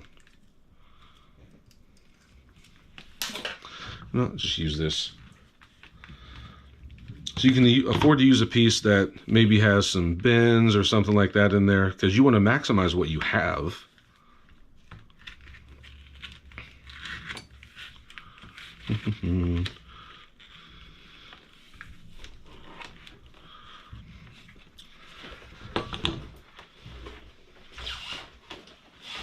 Set that down because I'm going to come back to it. And if I am very, very lucky, I can get both pieces done at the same time.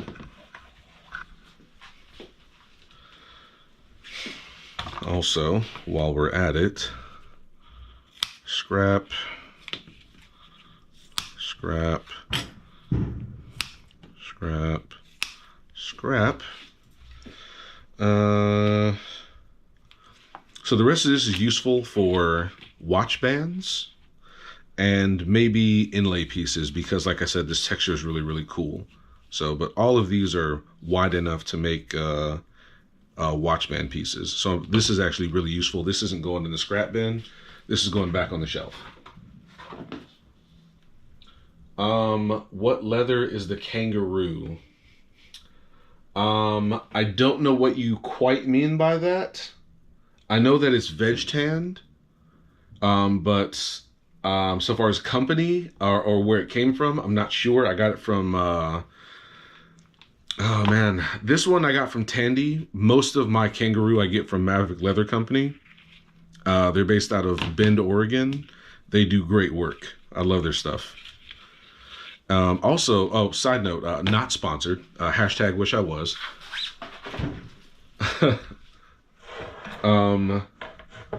With Maverick, they sell Horween leather seconds, and let me tell you, there are fewer better options for seconds than what Maverick sells for Horween seconds, because Horween standards are crazy high.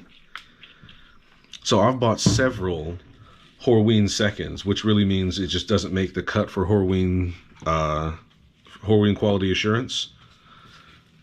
And I found, so far as I'm concerned, literally nothing wrong. Maybe some defects on the edges, but it falls into what Horween calls a second category, just a lower tier. It doesn't pass quality assurance. And they'll sell it to a second party seller. I'm sure there are other ones, but the one I buy from is Maverick, and you get it for maybe half of what Horween charges.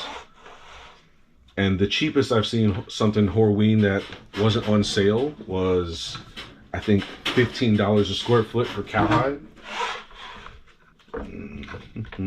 Yep. So, very much in favor of getting seconds from Maverick Leather Company for Horween, because you get an outstanding deal for great material. That's a watch band. That isn't. This isn't either. All right, so this piece is cut, this piece is cut. I don't need these. Maybe it would help if I put them in the right place. There we go.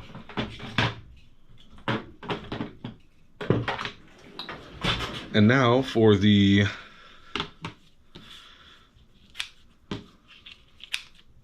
exotic. That's useless. All right, those are watch bands later. That's an inlay somewhere.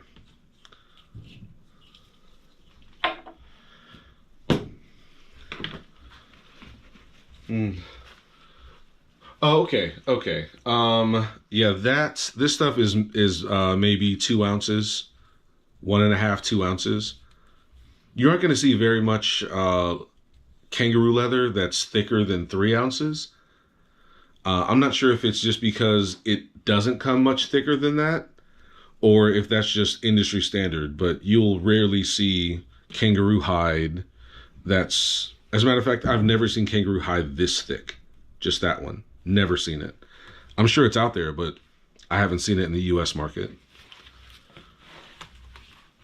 Oh, stupid. I said I didn't need a piece, but I did.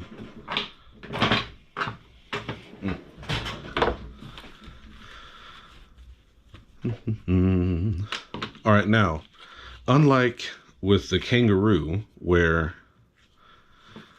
I just cut out a piece and then laid it under and called it good, I do not do that with the exotics, especially the stuff that's harder for me to get. I make sure that this bad boy is properly aligned. Then I take as much of it as I can and put it into the press. Now that's just me. I'm sure other people are more comfortable with picking up a piece, cutting it, and all this other stuff. With the stuff like this that's harder for me to get, hard no, hedging all my bets, doing all the stuff like I usually do.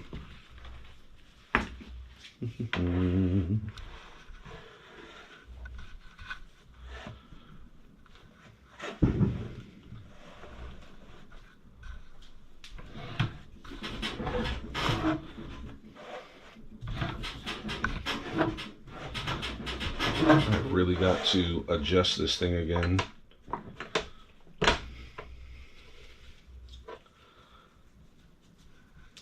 Okay, there we go. So one piece there, and then the back piece. See if I can keep the same angle. Because what you don't want to do, if you can help it, is, so see how the design is like so? You don't want to cut it so that the back and the front piece aren't lined up. So it's going to look like so. I want to try to keep it like so that everything makes sense. If I were to cut it like this, sure, it's the same material, but aesthetically, I didn't do what I was capable of. So if it looks like this, like that, at an angle, looks good, call it good.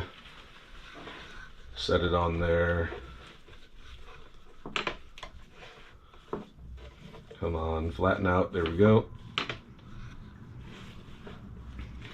Ah, there we go.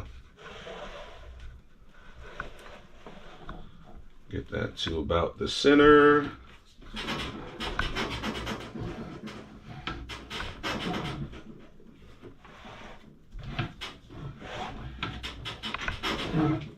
All right, that should be good, but want to make sure force was applied all the way around. And oh wow. Might have overdone it a bit there. All right, so you might have wondered why I put the scissors underneath, because I was just using this to pry it up. I didn't want to do this up top because the metal might have damaged under here. So I just got under there, pried it up. Less damage, or less potential damage to the hide when I'm doing that. All right.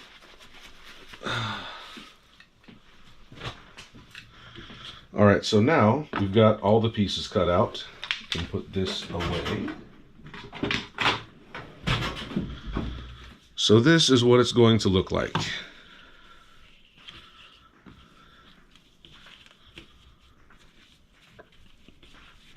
So this is the piece that we're going to have.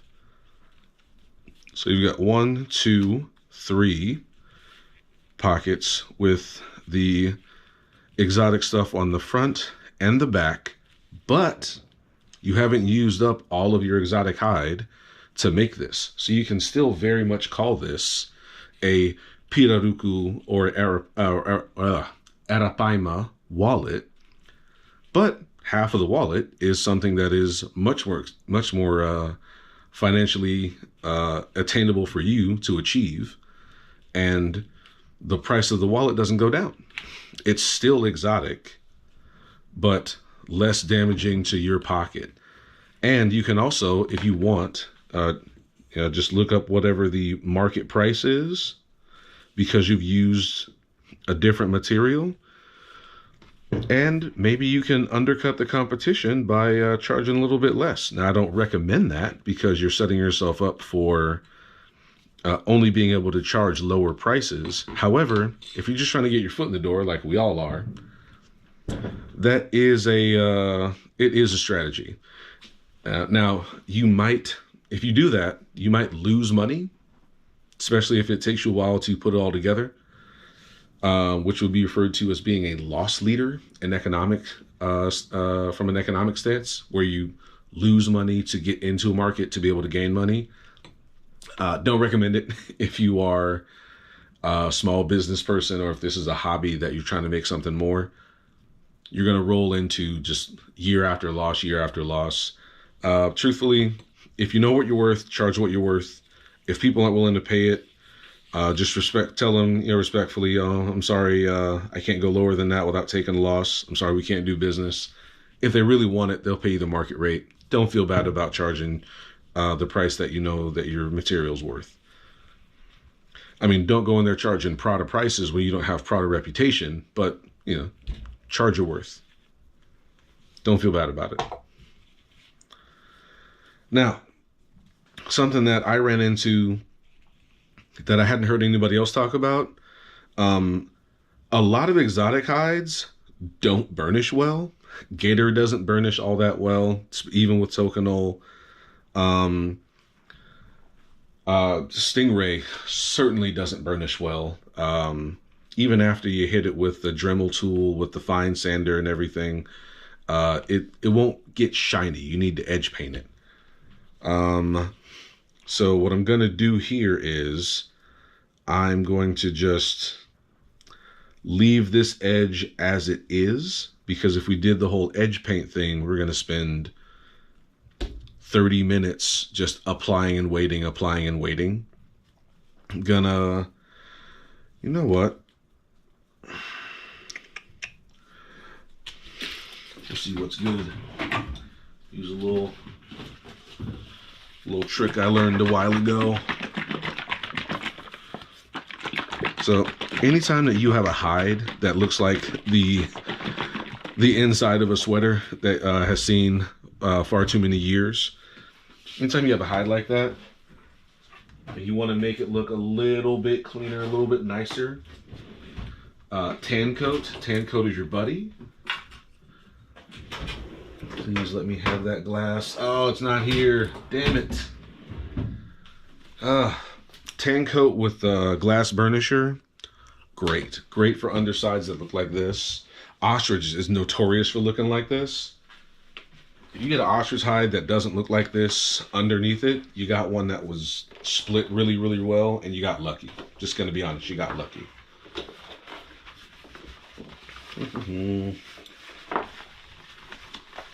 Come on. Roll up. There you go.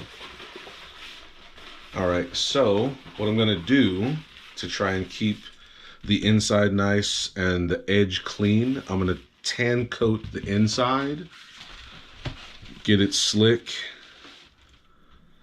and hopefully that will lend itself to the edge looking a little bit nicer. So if I slick this down and slick that, maybe that'll keep it a bit. This, truthfully, not so bad. I don't want to start pulling it though, because that could affect the outside. Let me see if I can just get away with some of this. Yeah, that should be good. This isn't so bad. This needs some work, so.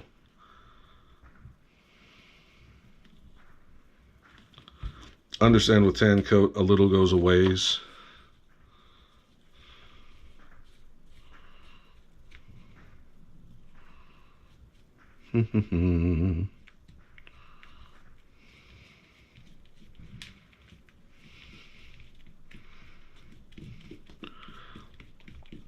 Some folks told me they actually finish the outside of their leather with tan coat. I haven't done that. Just because of how tan coat feels when it's all dry. It feels plasticky.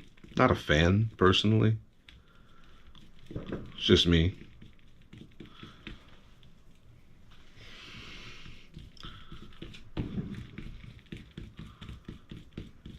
So I don't have my glass burnisher, but I've got my bone folder for these purposes of just laying down what was basically a really hairy looking flesh side. Yeah, this will work.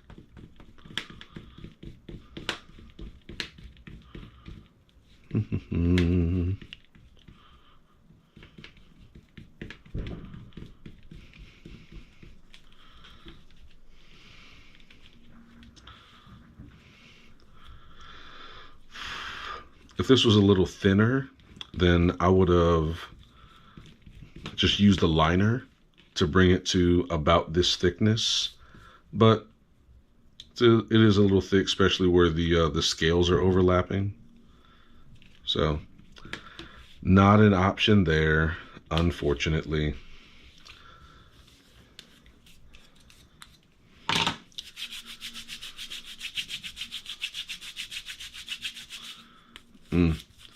Yeah, when this stuff dries, it feels like plastic. As it's drying, if any got on your hands, if you didn't use gloves, then just rub your hands together like that. It'll be just fine. Oh, yeah, you can break out the rougher. Here we go. Yeah, this one's a bit odd so far as the alignment, because nothing goes straight across. Like, it doesn't just start here, then go up, and then go over. It goes up and then down. Not a fan. It does look good, but from a maker standpoint, it's just annoying.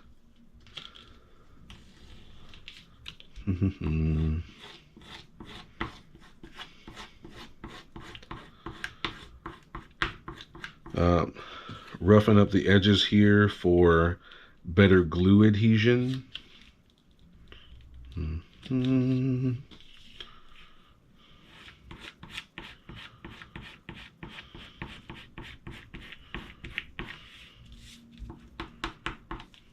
What's going on here? There we go. A little bit better.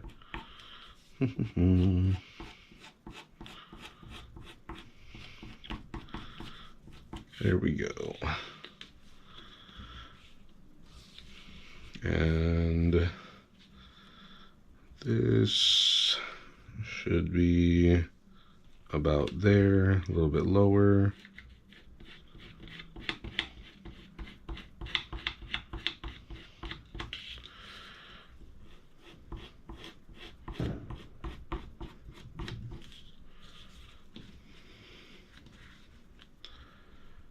Be about there. Come on, tan coat, dry. Kind of surprised. It usually dries quicker than this.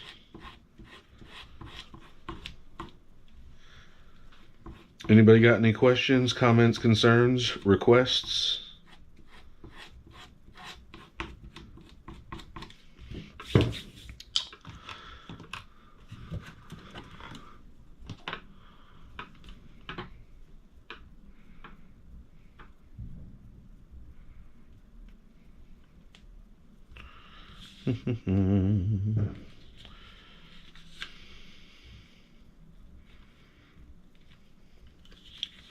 Why is this not sticking?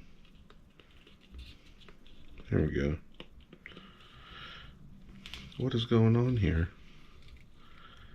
You're making me look bad on stream. There we go. I guess just not enough got on, is what it is.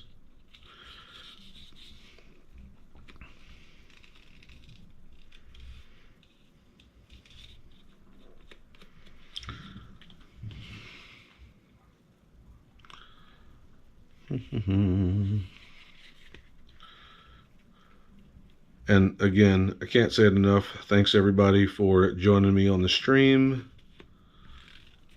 I appreciate it.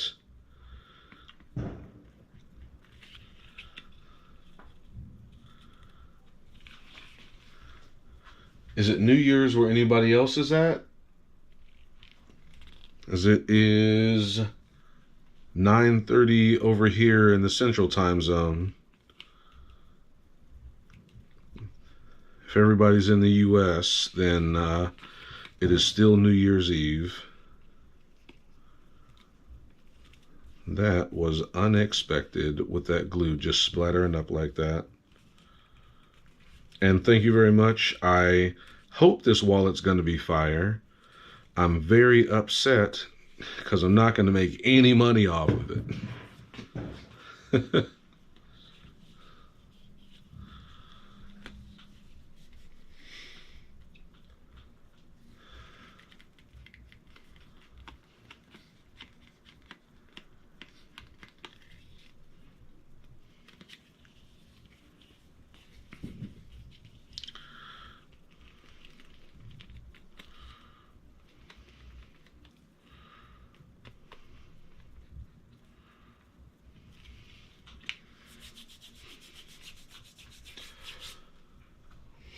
Chicago, I bet. You got that Central Time Zone just like me. I am in very, very South Texas. I am maybe, depending on which route I take, I am less than half an hour from the border. That's including traffic.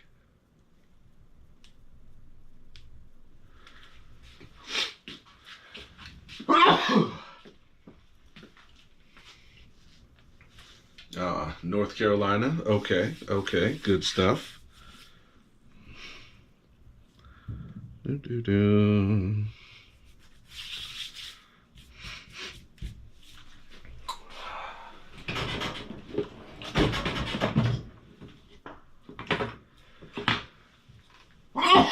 Oh man, something is up in the nose.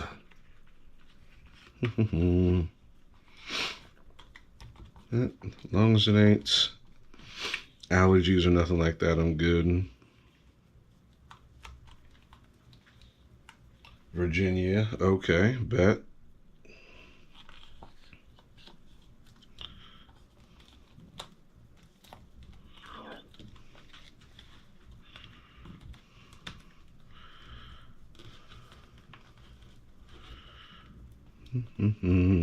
I am surprised that this tan coat ain't dry yet. Usually it's a quick dryer. What is going on with this alignment though?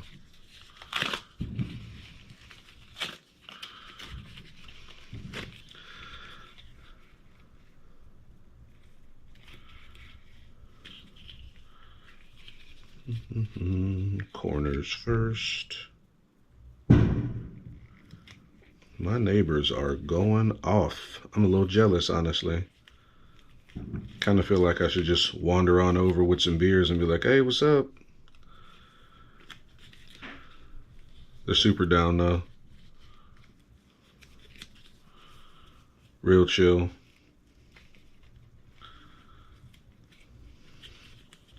All right, there we go. That's a lot better. Truthfully, can wait. Why is this not dry? Make sure I thin it out. Might have to set that under a fan.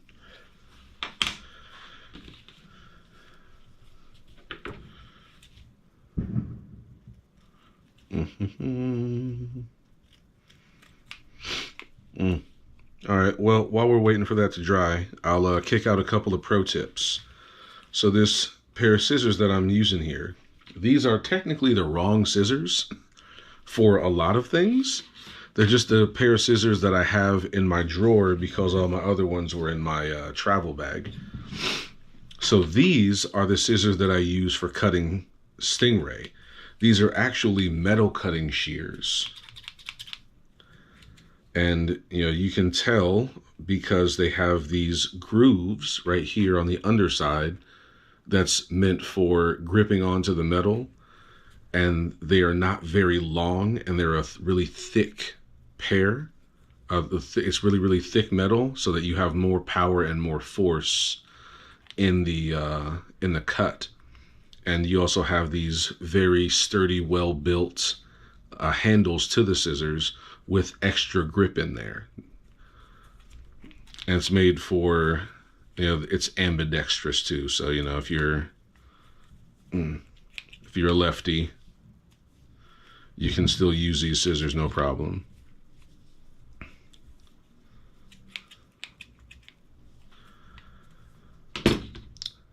But yeah, so if you have die plates, or if you have, things like these, when you use these to cut into stingray, you're gonna have to, they'll cut clean, no problem, but you're gonna have to make sure that you're using a lot more pressure, but you're gonna have to apply slowly, because if you just jerk down, you might force this into the board too much.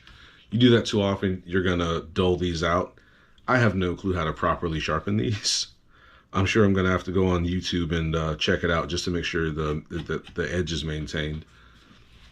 I've cut through stingray a bunch with this. It turns out pretty well, but still, for larger things, or for stuff that is not, or for designs I don't have the dies for, draw it in a silver pen, then I'll cut it so it's about maybe 1/8 of an inch out from what I drew. Then I'll attach it to where it's supposed to be, and then I'll run a Dremel over it to smooth it out. I made a whole series of videos about it. It's a little more in depth now that I've got a lot more experience, but if you can use the clicker die or the die cutter, please use the die cutter. Makes a world of difference and saves a ton of time. Unless you do silly things like add tan coat. It's mostly dry now though, so I'm gonna prep this.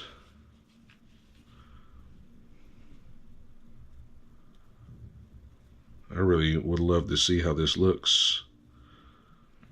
Part of me wants to get selfish and just keep it, but honestly, I carry too many cards to for just this one. Although it is a great sort of wallet to take to the gym. It's not very bulky, stays out of the way, keeps your essentials, your ID and maybe another ID card, a couple of, maybe a bank or a credit card, something like that, and some cash.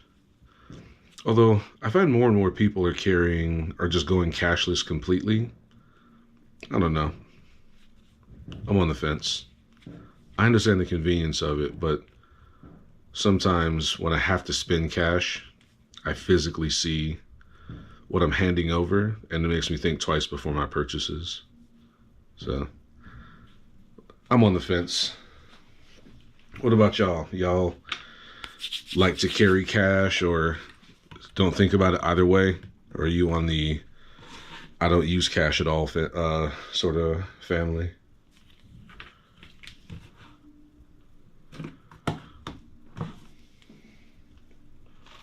What would a wallet like that go for? I'd have to look into how much I paid for it. I got this on a discount because I got it from a guy who just bought a bundle of hides from a supplier, and he kept what he wanted, and he wanted a bunch of the regular stuff.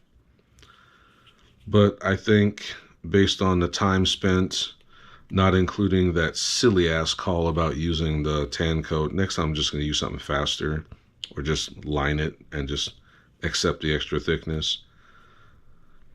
But I don't know, probably 70, maybe 80. I was in Lucchese, the Western wear store, And they had these ostrich wallets. And I'm talking about these, they're real simple ones, just card wallets. Really straightforward. Machine stitched. And they were selling for $225, but they were 75% off. Because, you know, end of the year inventory clearing, this, that, and the other. So I was like, 225 divided by 4 is a little over 50. Or, yeah, 225 by 4. Yeah, a little over 50. So, $50-ish dollars plus tax for these wallets that I was looking at. And I was like, this is not worth $50. Especially if it's machine stitched. Like this was done inside of 30 minutes. And it wasn't even great cuts of the ostrich. The quills weren't all that pronounced. Everything. It was just, I mean, from a leather maker standpoint, I was just looking at it and I was thinking, you're overcharging. But if I was at a, what they call La Pulga over here, which is a flea market, that sort of thing. They have them all over the valley. And there's people selling stuff like this for, depending on the spot, maybe between 50 and 70 bucks. So I figure 60, 70 is the market rate for where I live. Now, if you live someplace where they're not really selling this sort of stuff, you have an item that most people just don't have, you probably sell it for a little bit more. No cash. Bet. I can respect that. I mean, I have no real argument against it. I just, to curb my spending habits, I make myself go to the ATM, pull out cash, and then when I buy things, I use cash until I don't have any more. And so it just makes me cognizant of what it is that I'm paying for. And that is not dry like I want it to be. All right, well, anyway. So now, what color should we go for? So, I mean, obviously the matching stitch is blue.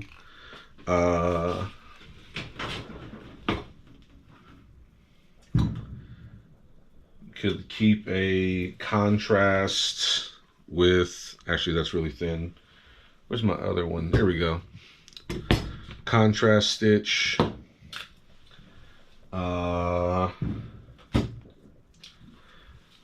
Not quite a contrast stitch, but also doesn't quite match with the black.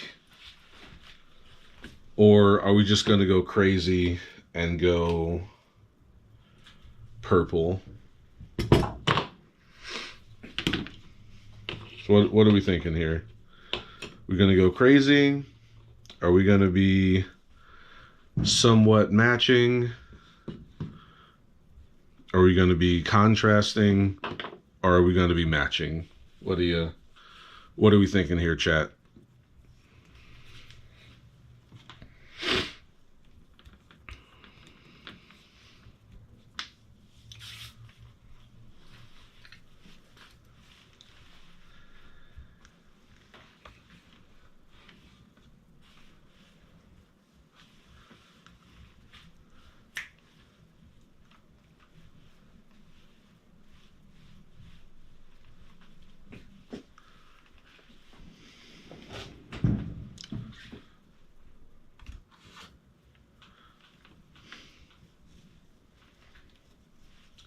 I wonder if I can zoom in.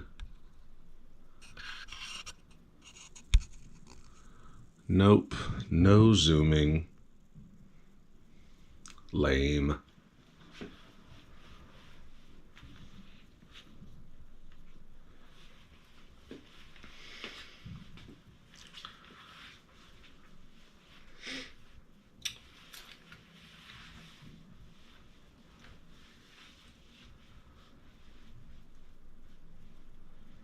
All right, I will be back. Y'all speak amongst yourselves. Oh, there's a fifth person in here. Hello, fifth person in the chat. I appreciate you joining us. All right. Anna says the light tan. I'm not against that. Let me get, hopefully, okay, so that's 2 people with the light tan. Bet. Okay. All right. I will be right back. I'm going to go grab something, and I will set aside, yeah, then I'll, hopefully this will be nice and dry. If not, I'll set that aside. We'll knock out another one, and then we'll call it a night for the chat. Or for the live.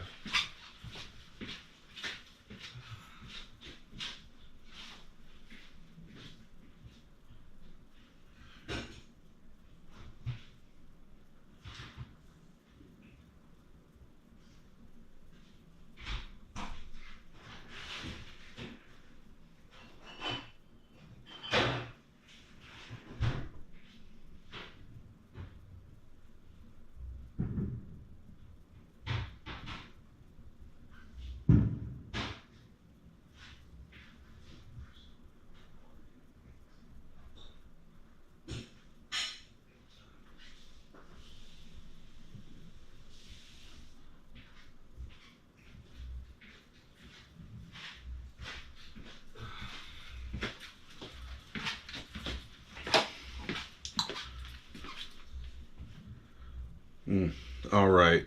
I mean, that's 2 for the tan. That's 40% of the chat. All right. So what I went to go and grab was this glass here. It is for whiskey, and it actually has a cutout to set your cigar in when you're smoking whiskey. I don't smoke in my house. Maybe I'll like have a cigar on the patio once I'm properly and fully happy with how my house is set up. Then I'll have a celebratory cigar, but I don't smoke. I certainly don't smoke in the house. But I'm gonna enjoy some of this here on stream, because why not? What's YouTube gonna do? Stop me? Nah.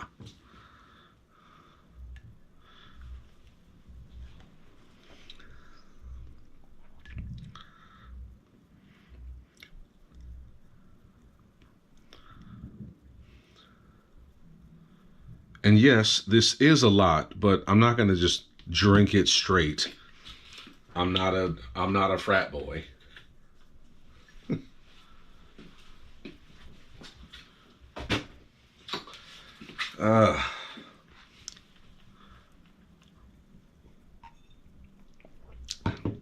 For those who are curious, his peanut butter whiskey is outstanding. As long as you're not allergic to peanuts, obviously. Strongly recommend the Screwball peanut butter whiskey. Hashtag not sponsored. Hashtag wish I was.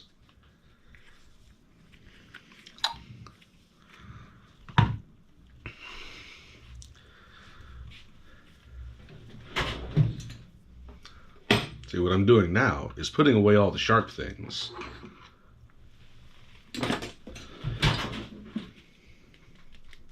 I'm not sure if I'm going to get around to punching these holes because this is just taking so long to dry.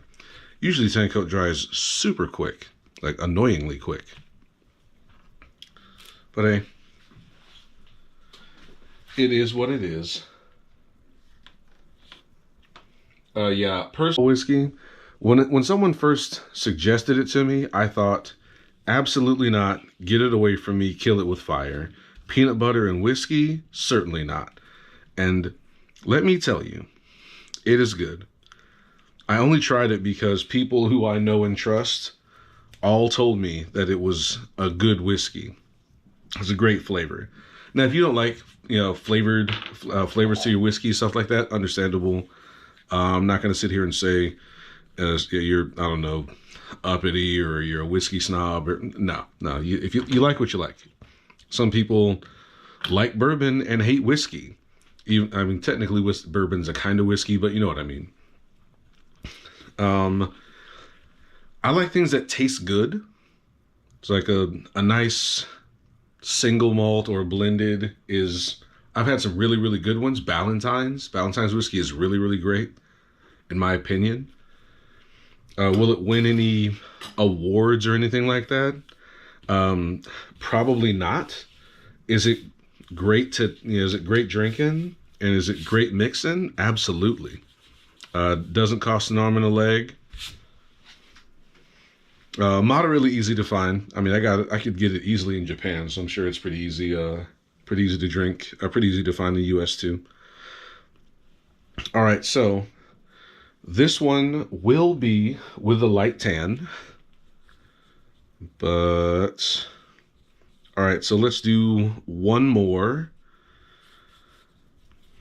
like this. What do we want to do? Farm or exotic? I have to get to bed, but okay. Miss Anna, hopefully you haven't gone yet. Contact me on Instagram or Facebook. I'm making, this will be 3. I'm making another one. I'm going to give you and Sirius and Beards Brothers one of these wallets that I make. So y'all contact me. You hit me up on Instagram. Actually, just comment. I'm trying to think of, because there's always the whole chat scams and everything like that. If you have Instagram or Facebook, put that in the chat, and then I will contact you about getting one of these wallets out to you. But yeah, have a good night, Anna. If you don't have one, I will figure out something, but you do not put anything personal in the chat other than your social media. Just put whatever your Instagram or Facebook. If you have TikTok, one of those in there, and then I will get a hold of you for one of these wallets. I appreciate your input. Same with Sirius and Beards Brothers. Yep, y'all three are gonna get one of these wallets up here. Not sure which one, but definitely gonna go down. For the folks who have just got here, oh well, we had 7 and then 4 went away. But yeah. Hopefully Anna's still here. Yep. Yeah. Just put your Instagram in the chat. I'll screenshot it. Then I will contact you about your contact information, and so I can get it out to you. All right.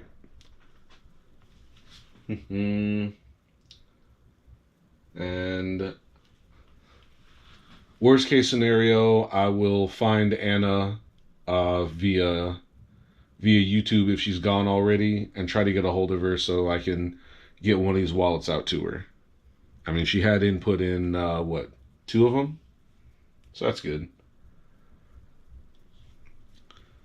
Okay, now gonna measure out the thread here. That's halfway. This is all the way. 2, 3. Actually, this is going to be pretty thin, so 3 and some change should be more than sufficient.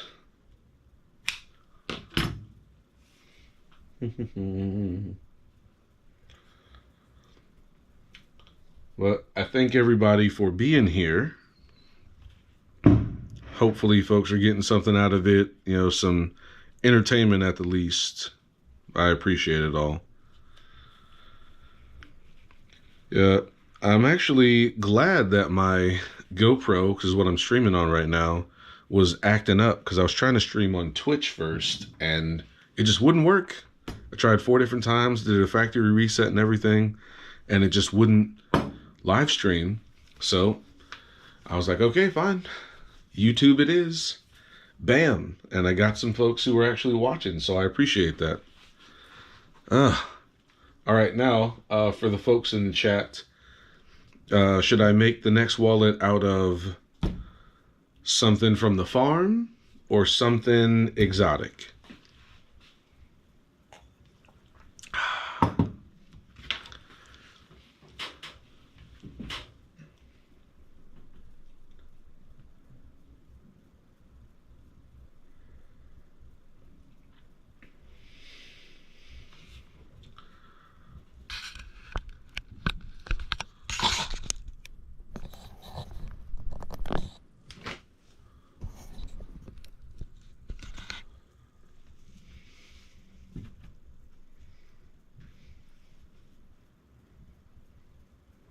All right, exotic. Okay.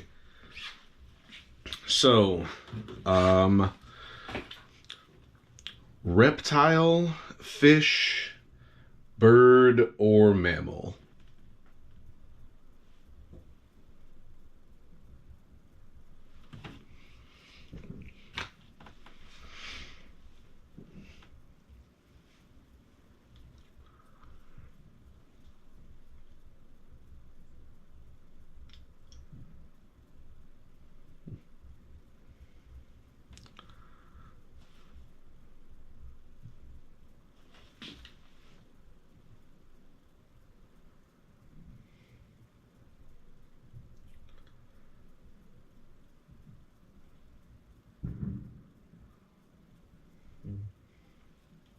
Exotic. I mean, I want to do the exotic. I'm so drawn to stingray. I feel like I'm a little too biased towards stingray, but man, I love how it looks. I've got a lot of gator.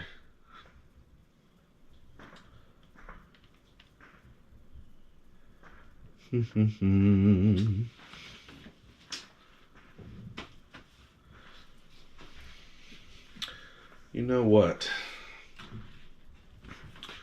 What's something interesting?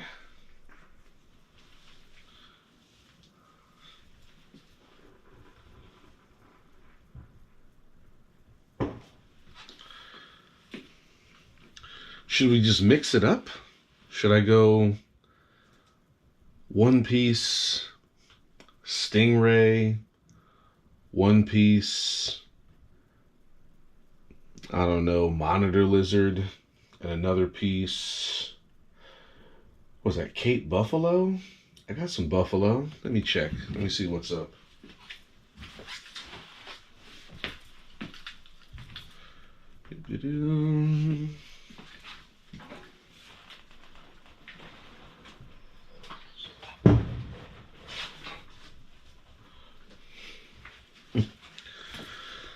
All right, so I got some buffalo.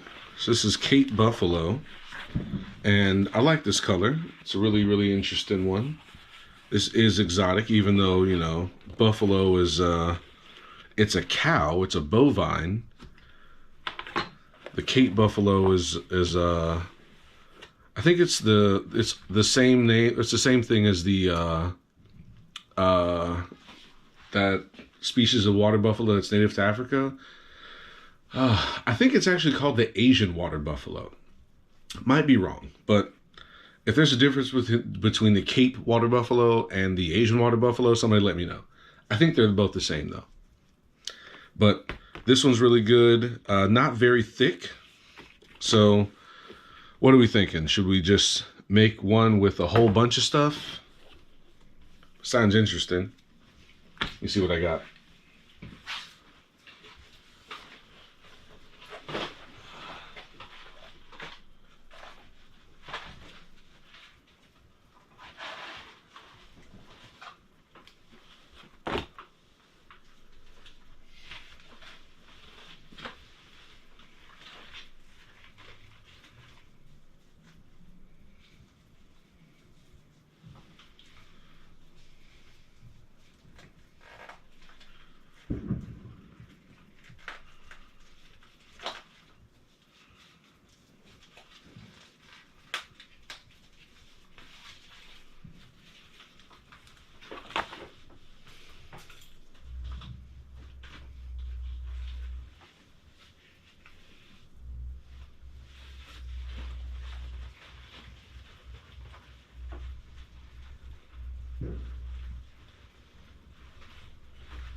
Whole bunch of dead air on the chat. Sorry about that.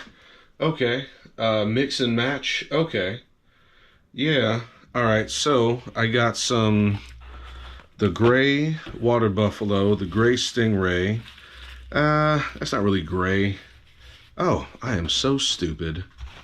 I have some gray cowhide.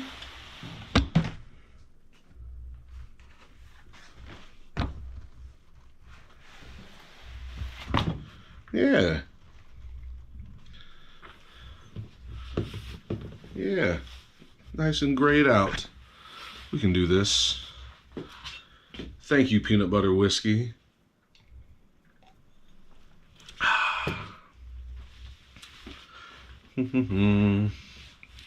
Okay.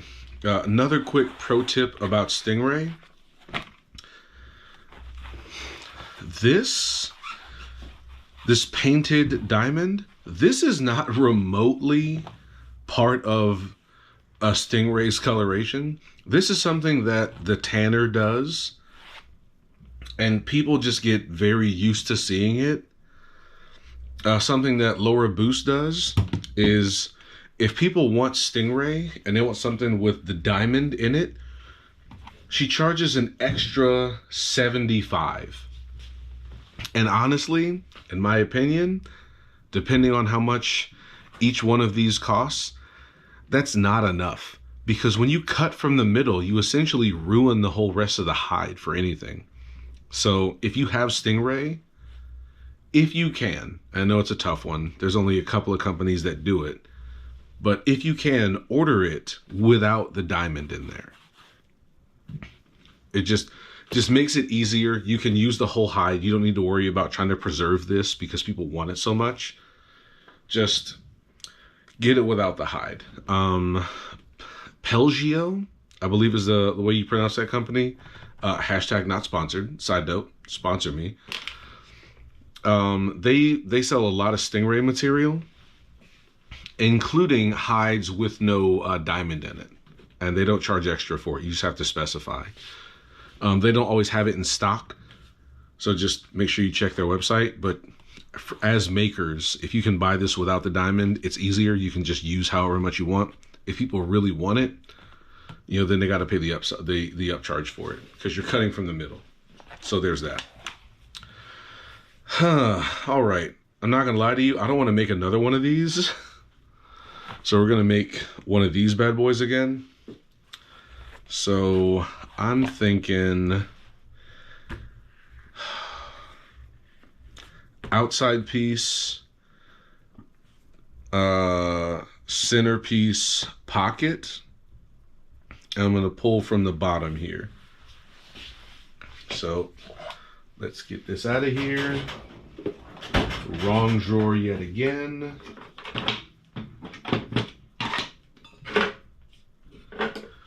Do one of these bad boys. Just paint a diamond in the middle. You know what? If I had a steady hand like that, I would. I really would. It's a little bit deceptive, and by a little bit, I mean very. But at the same time, people are asking you to essentially waste a whole hide on them. So, I mean, I could understand the desire. When it's all said and done, don't deceive your clients. Just either explain to them that the cost is higher or don't provide it.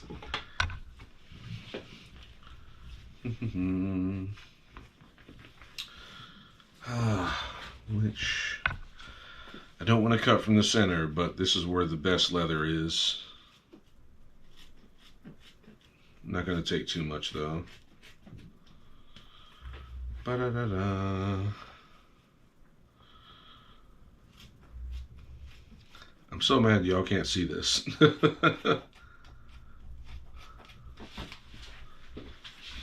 Yeah, the height is just kind of big, so.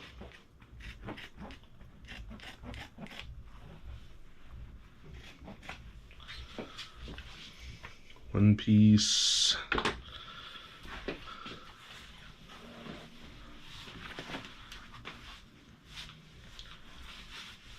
I'm not gonna lie to you. Once this is done, I don't know if I want to get rid of this gray one. I kind of want to have that piece on sale. Well, you know what they say, in vino veritas.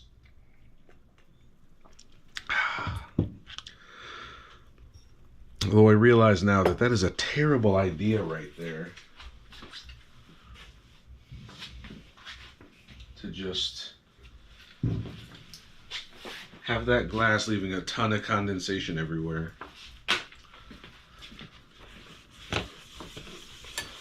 Where I'm doing the leather work. And we all know, water bad with leather.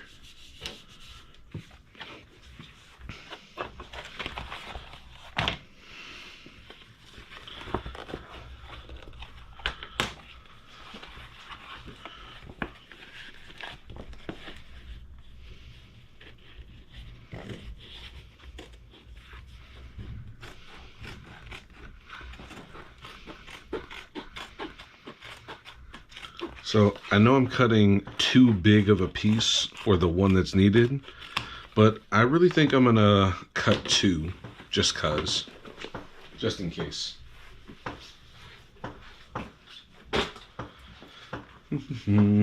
All right, so outside piece, inside piece, pocket piece. Someone would want the higher cost and get the diamond painted for you. Okay, you know what? That is very fair. Serious. Side note: I am very sure I've been mispronouncing how you say this this screen name, and I'd like to apologize for that.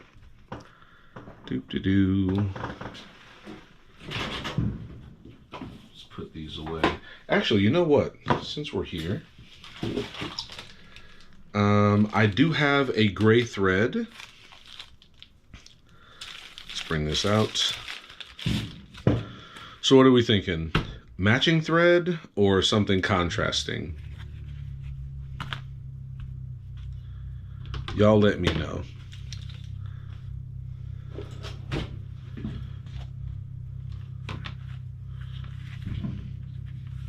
Because the gray matches really well.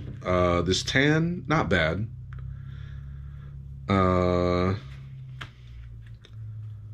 I'd have to use a smaller stitch. Actually, you know what? This is not going to go well with the stitch spacing that I have. So, negative on the gray. Sorry, it's just too thin. It's nice, but it's too thin. And also, the calcium nubs might really shred it as I'm stitching. That's happened a couple of times. So, sorry. Maybe next time, maybe when I use just the Cape Buffalo, then I'll use the gray thread. I'll use a smaller stitch spacing. Unfortunately, that's no longer an option. What do we got here?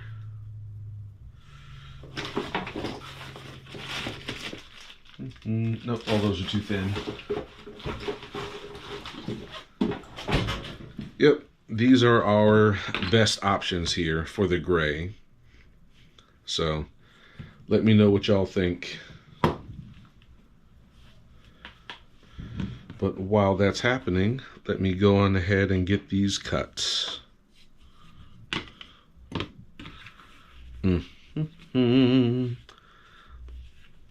So this opportunity doesn't present itself very often, but when it does, go for it. You can cut through multiple pieces. Just make sure that everything is nice and lined up. That way you can cut two pieces. Easy day, done and done. Save yourself some time.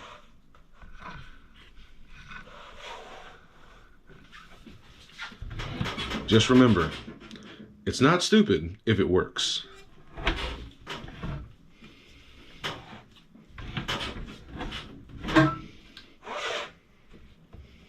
And it just worked.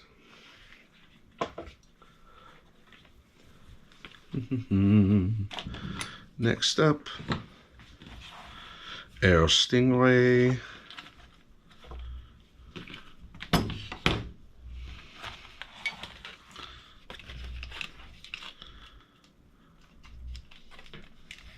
I am very much looking forward to ringing in the new year.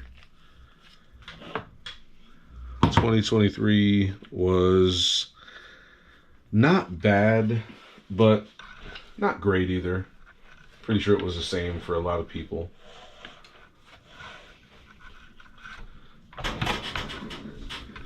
All right, now I'm going to be quiet. Hopefully you can hear the sound that this makes when it shears through the Stingray.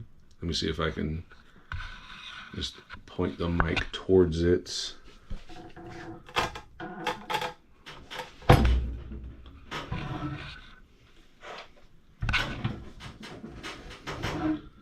Just making sure it goes all the way through. All right.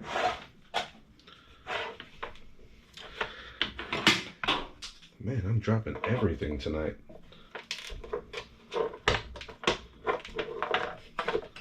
All right.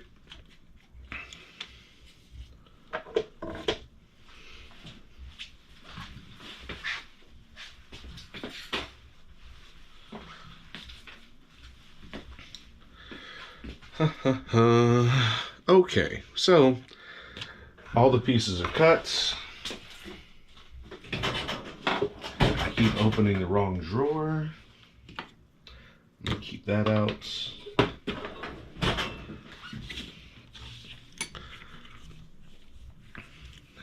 All right, so this is what I'm thinking.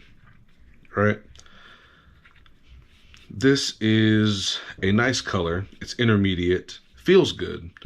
So this is going to be the inner piece, the second piece. And then we're going to be here with it.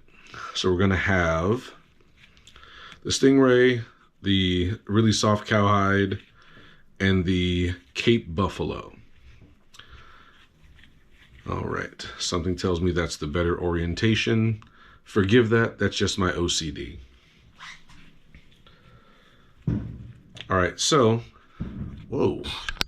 What's going on here? Sorry about that. That was very poor camera placement. I'm going to blame the whiskey. The whiskey that I just finished.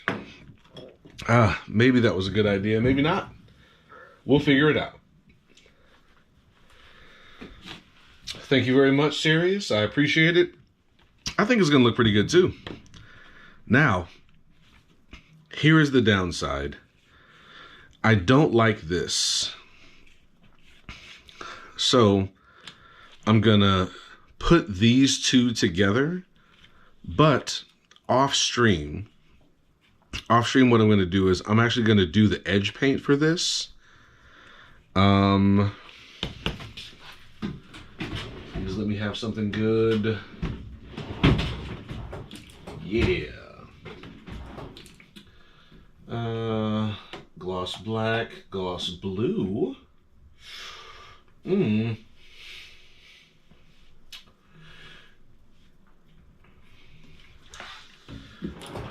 All right, so I've got we need to pick a thread color because that's what's going to determine things here. So for the edge paint, I've got black, which is great. It's a matte black. I love it. Then I have a matte dark brown, which kind of goes with everything. It's not bad. And unless you're really, really looking hard, it's close enough to black that it's kind of one or the other. But I also have a navy blue edge paint. So we need to pick the thread because the thread will determine the edge paint. So if we go with the black or dark brown edge paint, or I should take that back. Let me say, if we go with the lighter edge paint, lighter thread, whoo, man. How much of that whiskey did I have inside of like 10 minutes? Doesn't matter. I'm going to have some more. So if we go with the contrasting thread, edge paint doesn't really matter either way because the thread won't match it. I don't have a light tan edge paint. I have a clear one, but that's really not a color once it dries. If we go with the blue thread, it's got to be the blue edge paint. If we go with the black thread, it's got to be the black or the dark brown edge paint. Honestly, the dark brown is kind of out of the running if we go with the black thread. So what do we think? I got one vote for the navy blue. And I'm not going to lie, I think the blue would look pretty good. That's just me, though. I'm a little biased.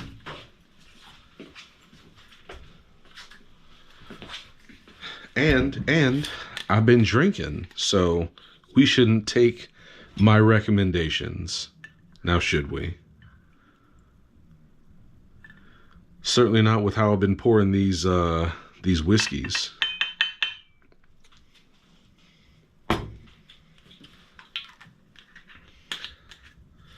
All right.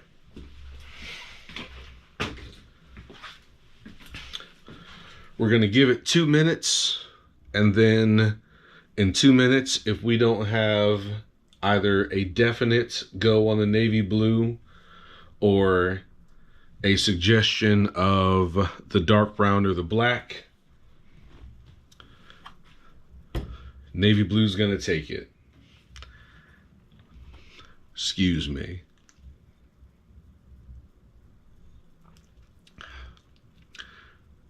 Whiskey should not be this easy to drink.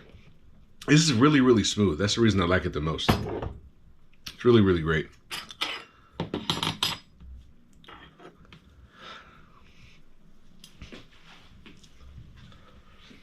Oh, bonus points if anyone knows what this is and why I have it.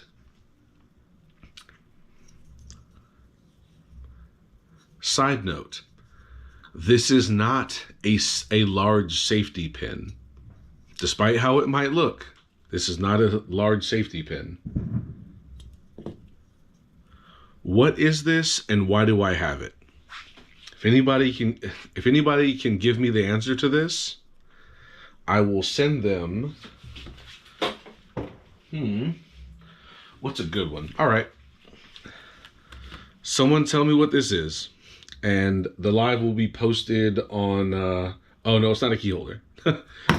Holy shit, I am not sober. Somebody tell me what this is, and I will send them this wallet. Now this is shell cordovan and Japanese cowhide. I don't know where it came from because I bought this from Tokyo Hands, which is the Japanese craft store. So I know it came from Japan, but this is burgundy shell cordovan from, was it shell cordovan? They have a different name now. They used to just be shell cordovan.sc, but they have a different name now. But this is definitely from Italy. I made this a couple of years ago when I was still stationed in Japan. I will wait 10 days on January 10th. Yeah, January 10th. Somebody tell me what this is, and they will get this wallet. Free of charge. I'll ship it to you. Ship it around the world. Easy day. Someone's going to tell me what this is and why I have it. Truthfully, one answers the other. So, there's that.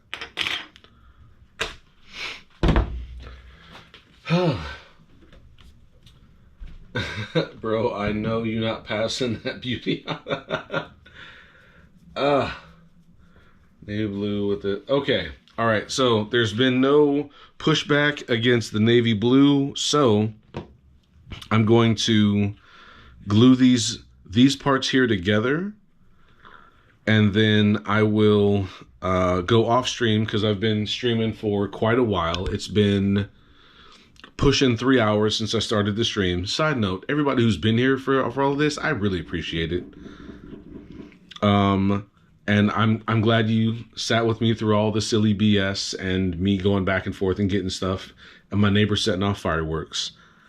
But yeah, I'm going to go ahead and glue these together and then go off stream and then do all that needs to be done with the edge paint. And you can't tell from looking at it, but the edges are real rough because of how just the nature of the nubs on the Stingray is. So I'm going to go ahead and hit this with a Dremel tool to smooth it out. Then do all of the edge paint up here and the edge paint up here, and then stitch it all together. Then edge paint around it. And then I will pick, no, well, not really pick, the folks who came through on the stream earlier, who I told were going to get wallets, because I made 4. 3 of them are already going to go out. I'm not sure which one. Well, I don't know all of them totally, but the prototype one here, this one's going to go out to somebody, definitely. Maybe this one will go out. Maybe this one will go out. Maybe this one will go out. This one's definitely going to go out to one of the folks that I had named earlier. Anytime I live stream, there's going to be at least one giveaway.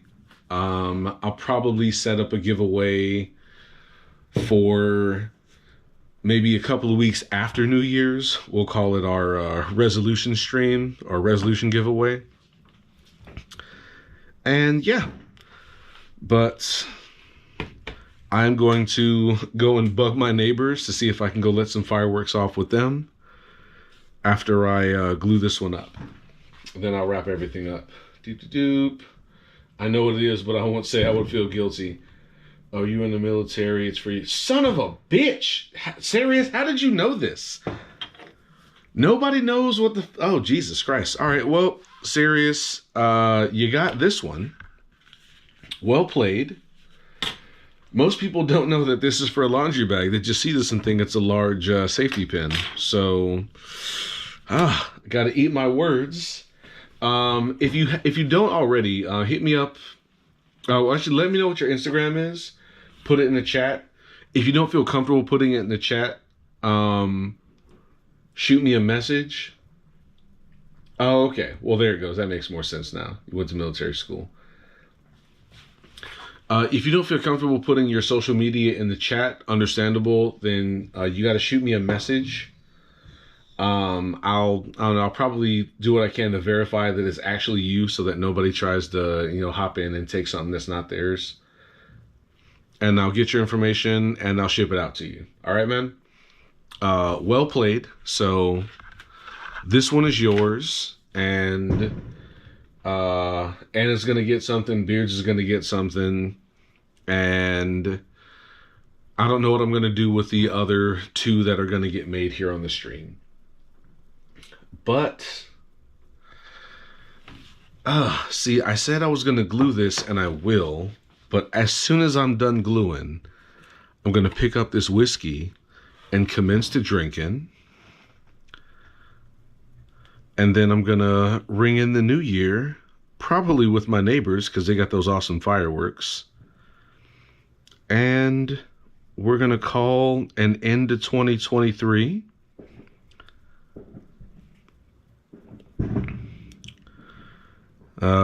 Seems my neighbors are happy to see this year be over with. I'm looking forward to 2024, especially. All right, so please note, I don't do politics on my channel, but I do trolling, and I like. And that's a little mean to say.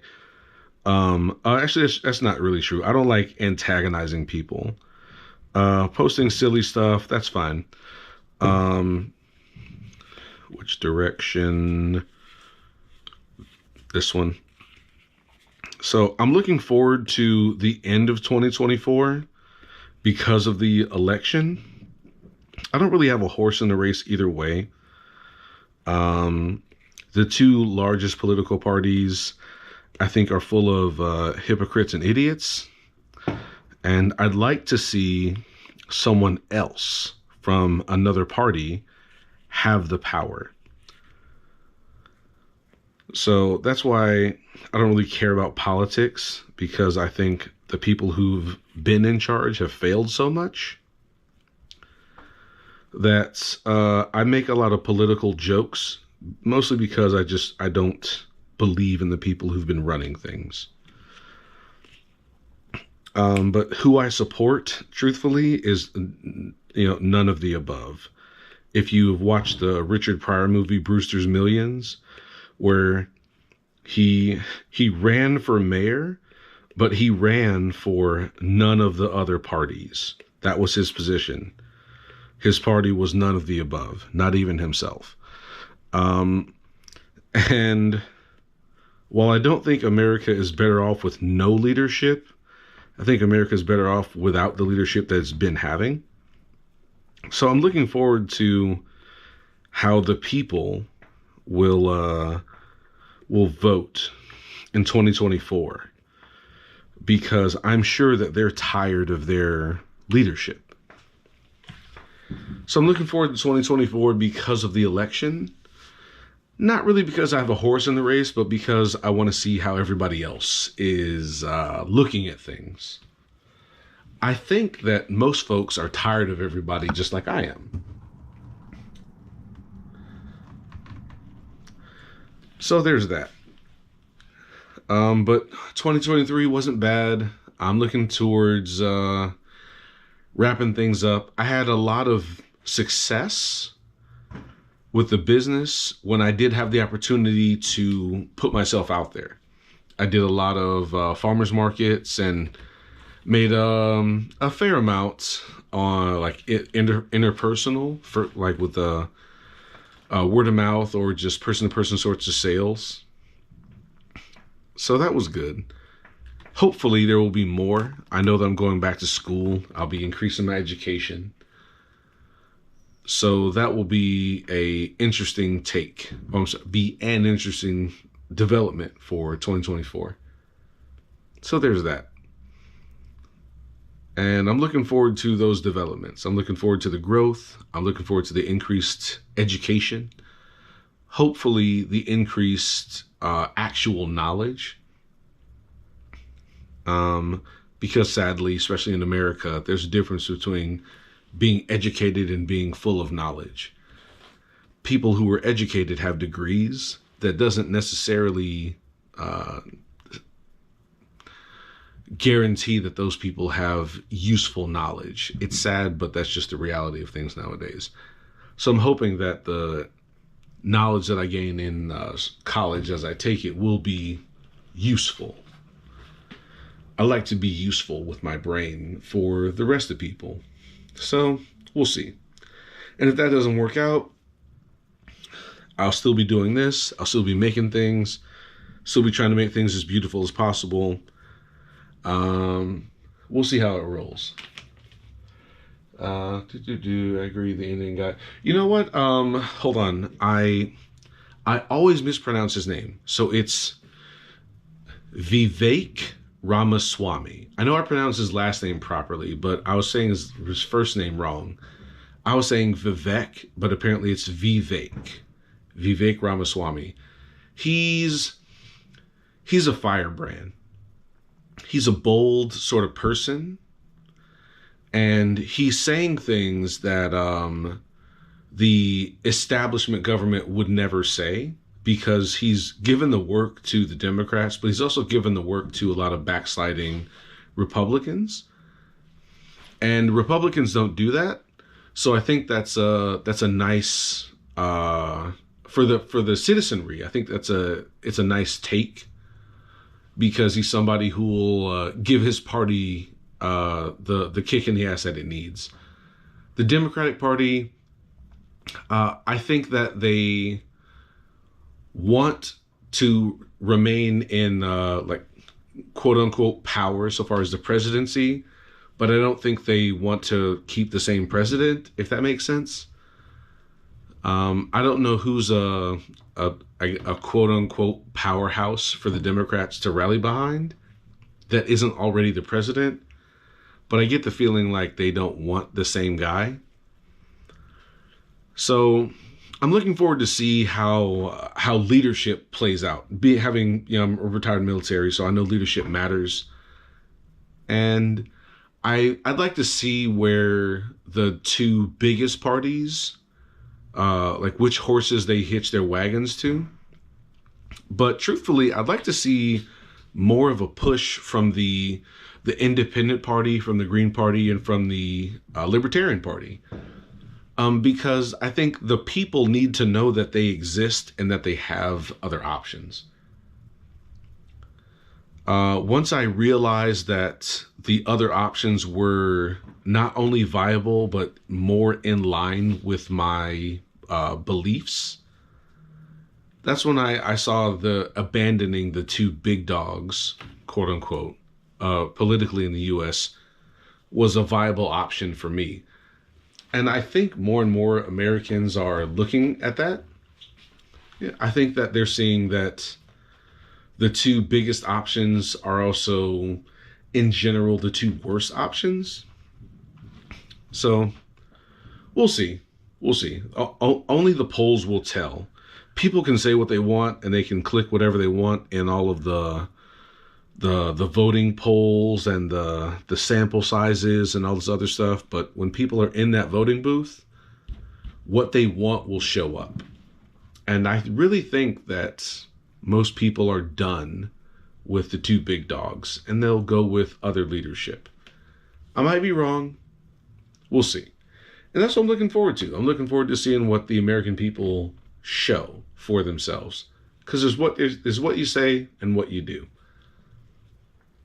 And that's the truth of it. I know for myself, there's what I say and there's what I do. And I should be doing more of this. Maybe not live streaming, but there should be more of doing the leatherwork hands-on. I've been struggling myself with doing the leatherwork and then getting out of my house and living a life. And you need to do both, and I feel guilty about doing both. When I'm doing the leatherwork, I feel guilty about not getting out of my house, not knowing my neighbors, not seeing things. But when I'm out and about, I feel guilty about not working on my business and my career. I also feel guilty about not having a sturdy enough platform for my camera to sit on. And I feel guilty about looking like a complete idiot on stream because of my camera.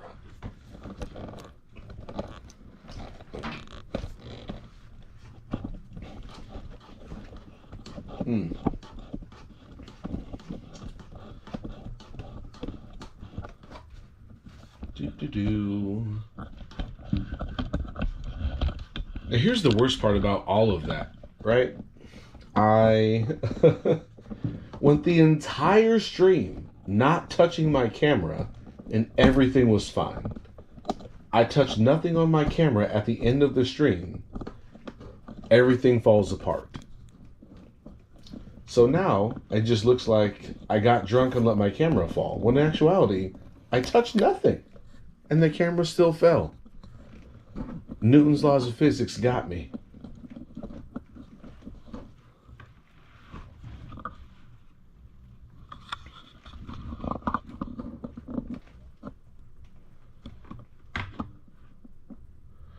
It's going to be interesting. Honestly, I feel Biden's too old. I agree with you, the libertarian view. I hope so. We definitely need a change. It's all good, bro. I like your stream. And I appreciate so much your interaction, Sarius. I appreciate everybody else who has been who's been watching. Especially, I'd say in the last half an hour, there's been a fair amount of this and a fair amount of me not doing what I said I was going to do in putting the wallet together. But I'm going to do that now because I'm not a liar.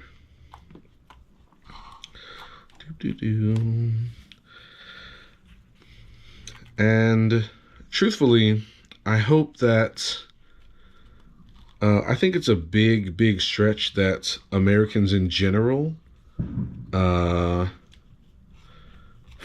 decide to fly the libertarian flag. But in general, when you talk to most Americans about their values and what they want and what they don't want, it falls under what the libertarians espouse. And I don't think that makes people libertarians, because truthfully you should want that sort of thing for yourself. I don't like just, quote unquote force teaming people into being on my side. But I think people should at the very least understand that just because the two biggest parties are the two biggest parties doesn't mean that they're the two parties that they should vote for. Once I understood that for myself, I realized that, that's right, got to do this here. I realized that my options were very open and that I should exercise them. And I think that most Americans will be exercising more options in 2024. I think they realize that they've been force teamed by their family and their friends and by themselves, and that they don't like the teams, and they'll be all right. You're honest and genuine. It's all good with the camera, bro. Shit happens. That's a little weird too, because I didn't touch the camera. At least I didn't think I did. I have to rewatch the stream. It just fell. The laws of physics get us all. At the end of the day, the laws of physics, the laws of thermodynamics, and the laws of economics will always win out in the end. Doesn't matter what you do, what you think, what you say, what you feel, what you wish. Physics, thermodynamics, and economics will always win out.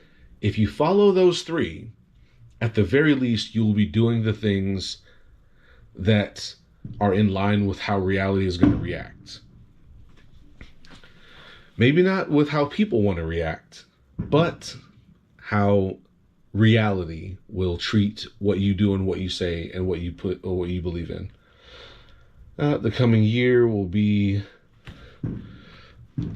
a wild one for sure. You need to enjoy the new year and finish that bottle. Oh no, God, no. I'm going to finish this glass. I'm not going to finish the bottle. Oh, hell no.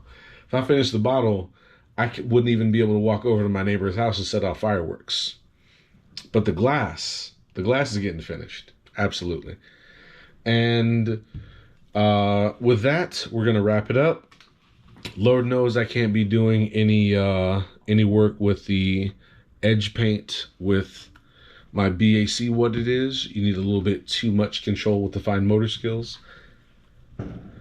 Certainly not if I'm going to light off some fireworks, even under supervision. So I'm going to finish this. I'm going to talk to my neighbors. I'm going to put on some jazz. Maybe order some food from any restaurants that are still open. Uber Eats is the beast. And we're going to call it good. That is the end of my stream. Thank you all so much. I will contact everybody who is supposed to get a wallet from me via Instagram. And I will get those out to you all as soon as possible. Happy New Year. Feliz Año Nuevo. I don't know how you say Happy New Year in French. How do you say it in Japanese? I completely forgot. Damn it. I guess technically in Chinese it's Gong Fat Choi, but technically that's only for the Chinese New Year, which is roundabouts February, but it still does mean Happy New Year. So, Gong Fat Choi, Feliz Año Nuevo, Happy New Year. I wish you all the best. I wish you success, peace, prosperity, and goodwill. This one's for you. Thank you so much. Thank you for everybody who stuck around for the stream, including watching me get a little tipsy. You all are the best. I'm out. Cheers.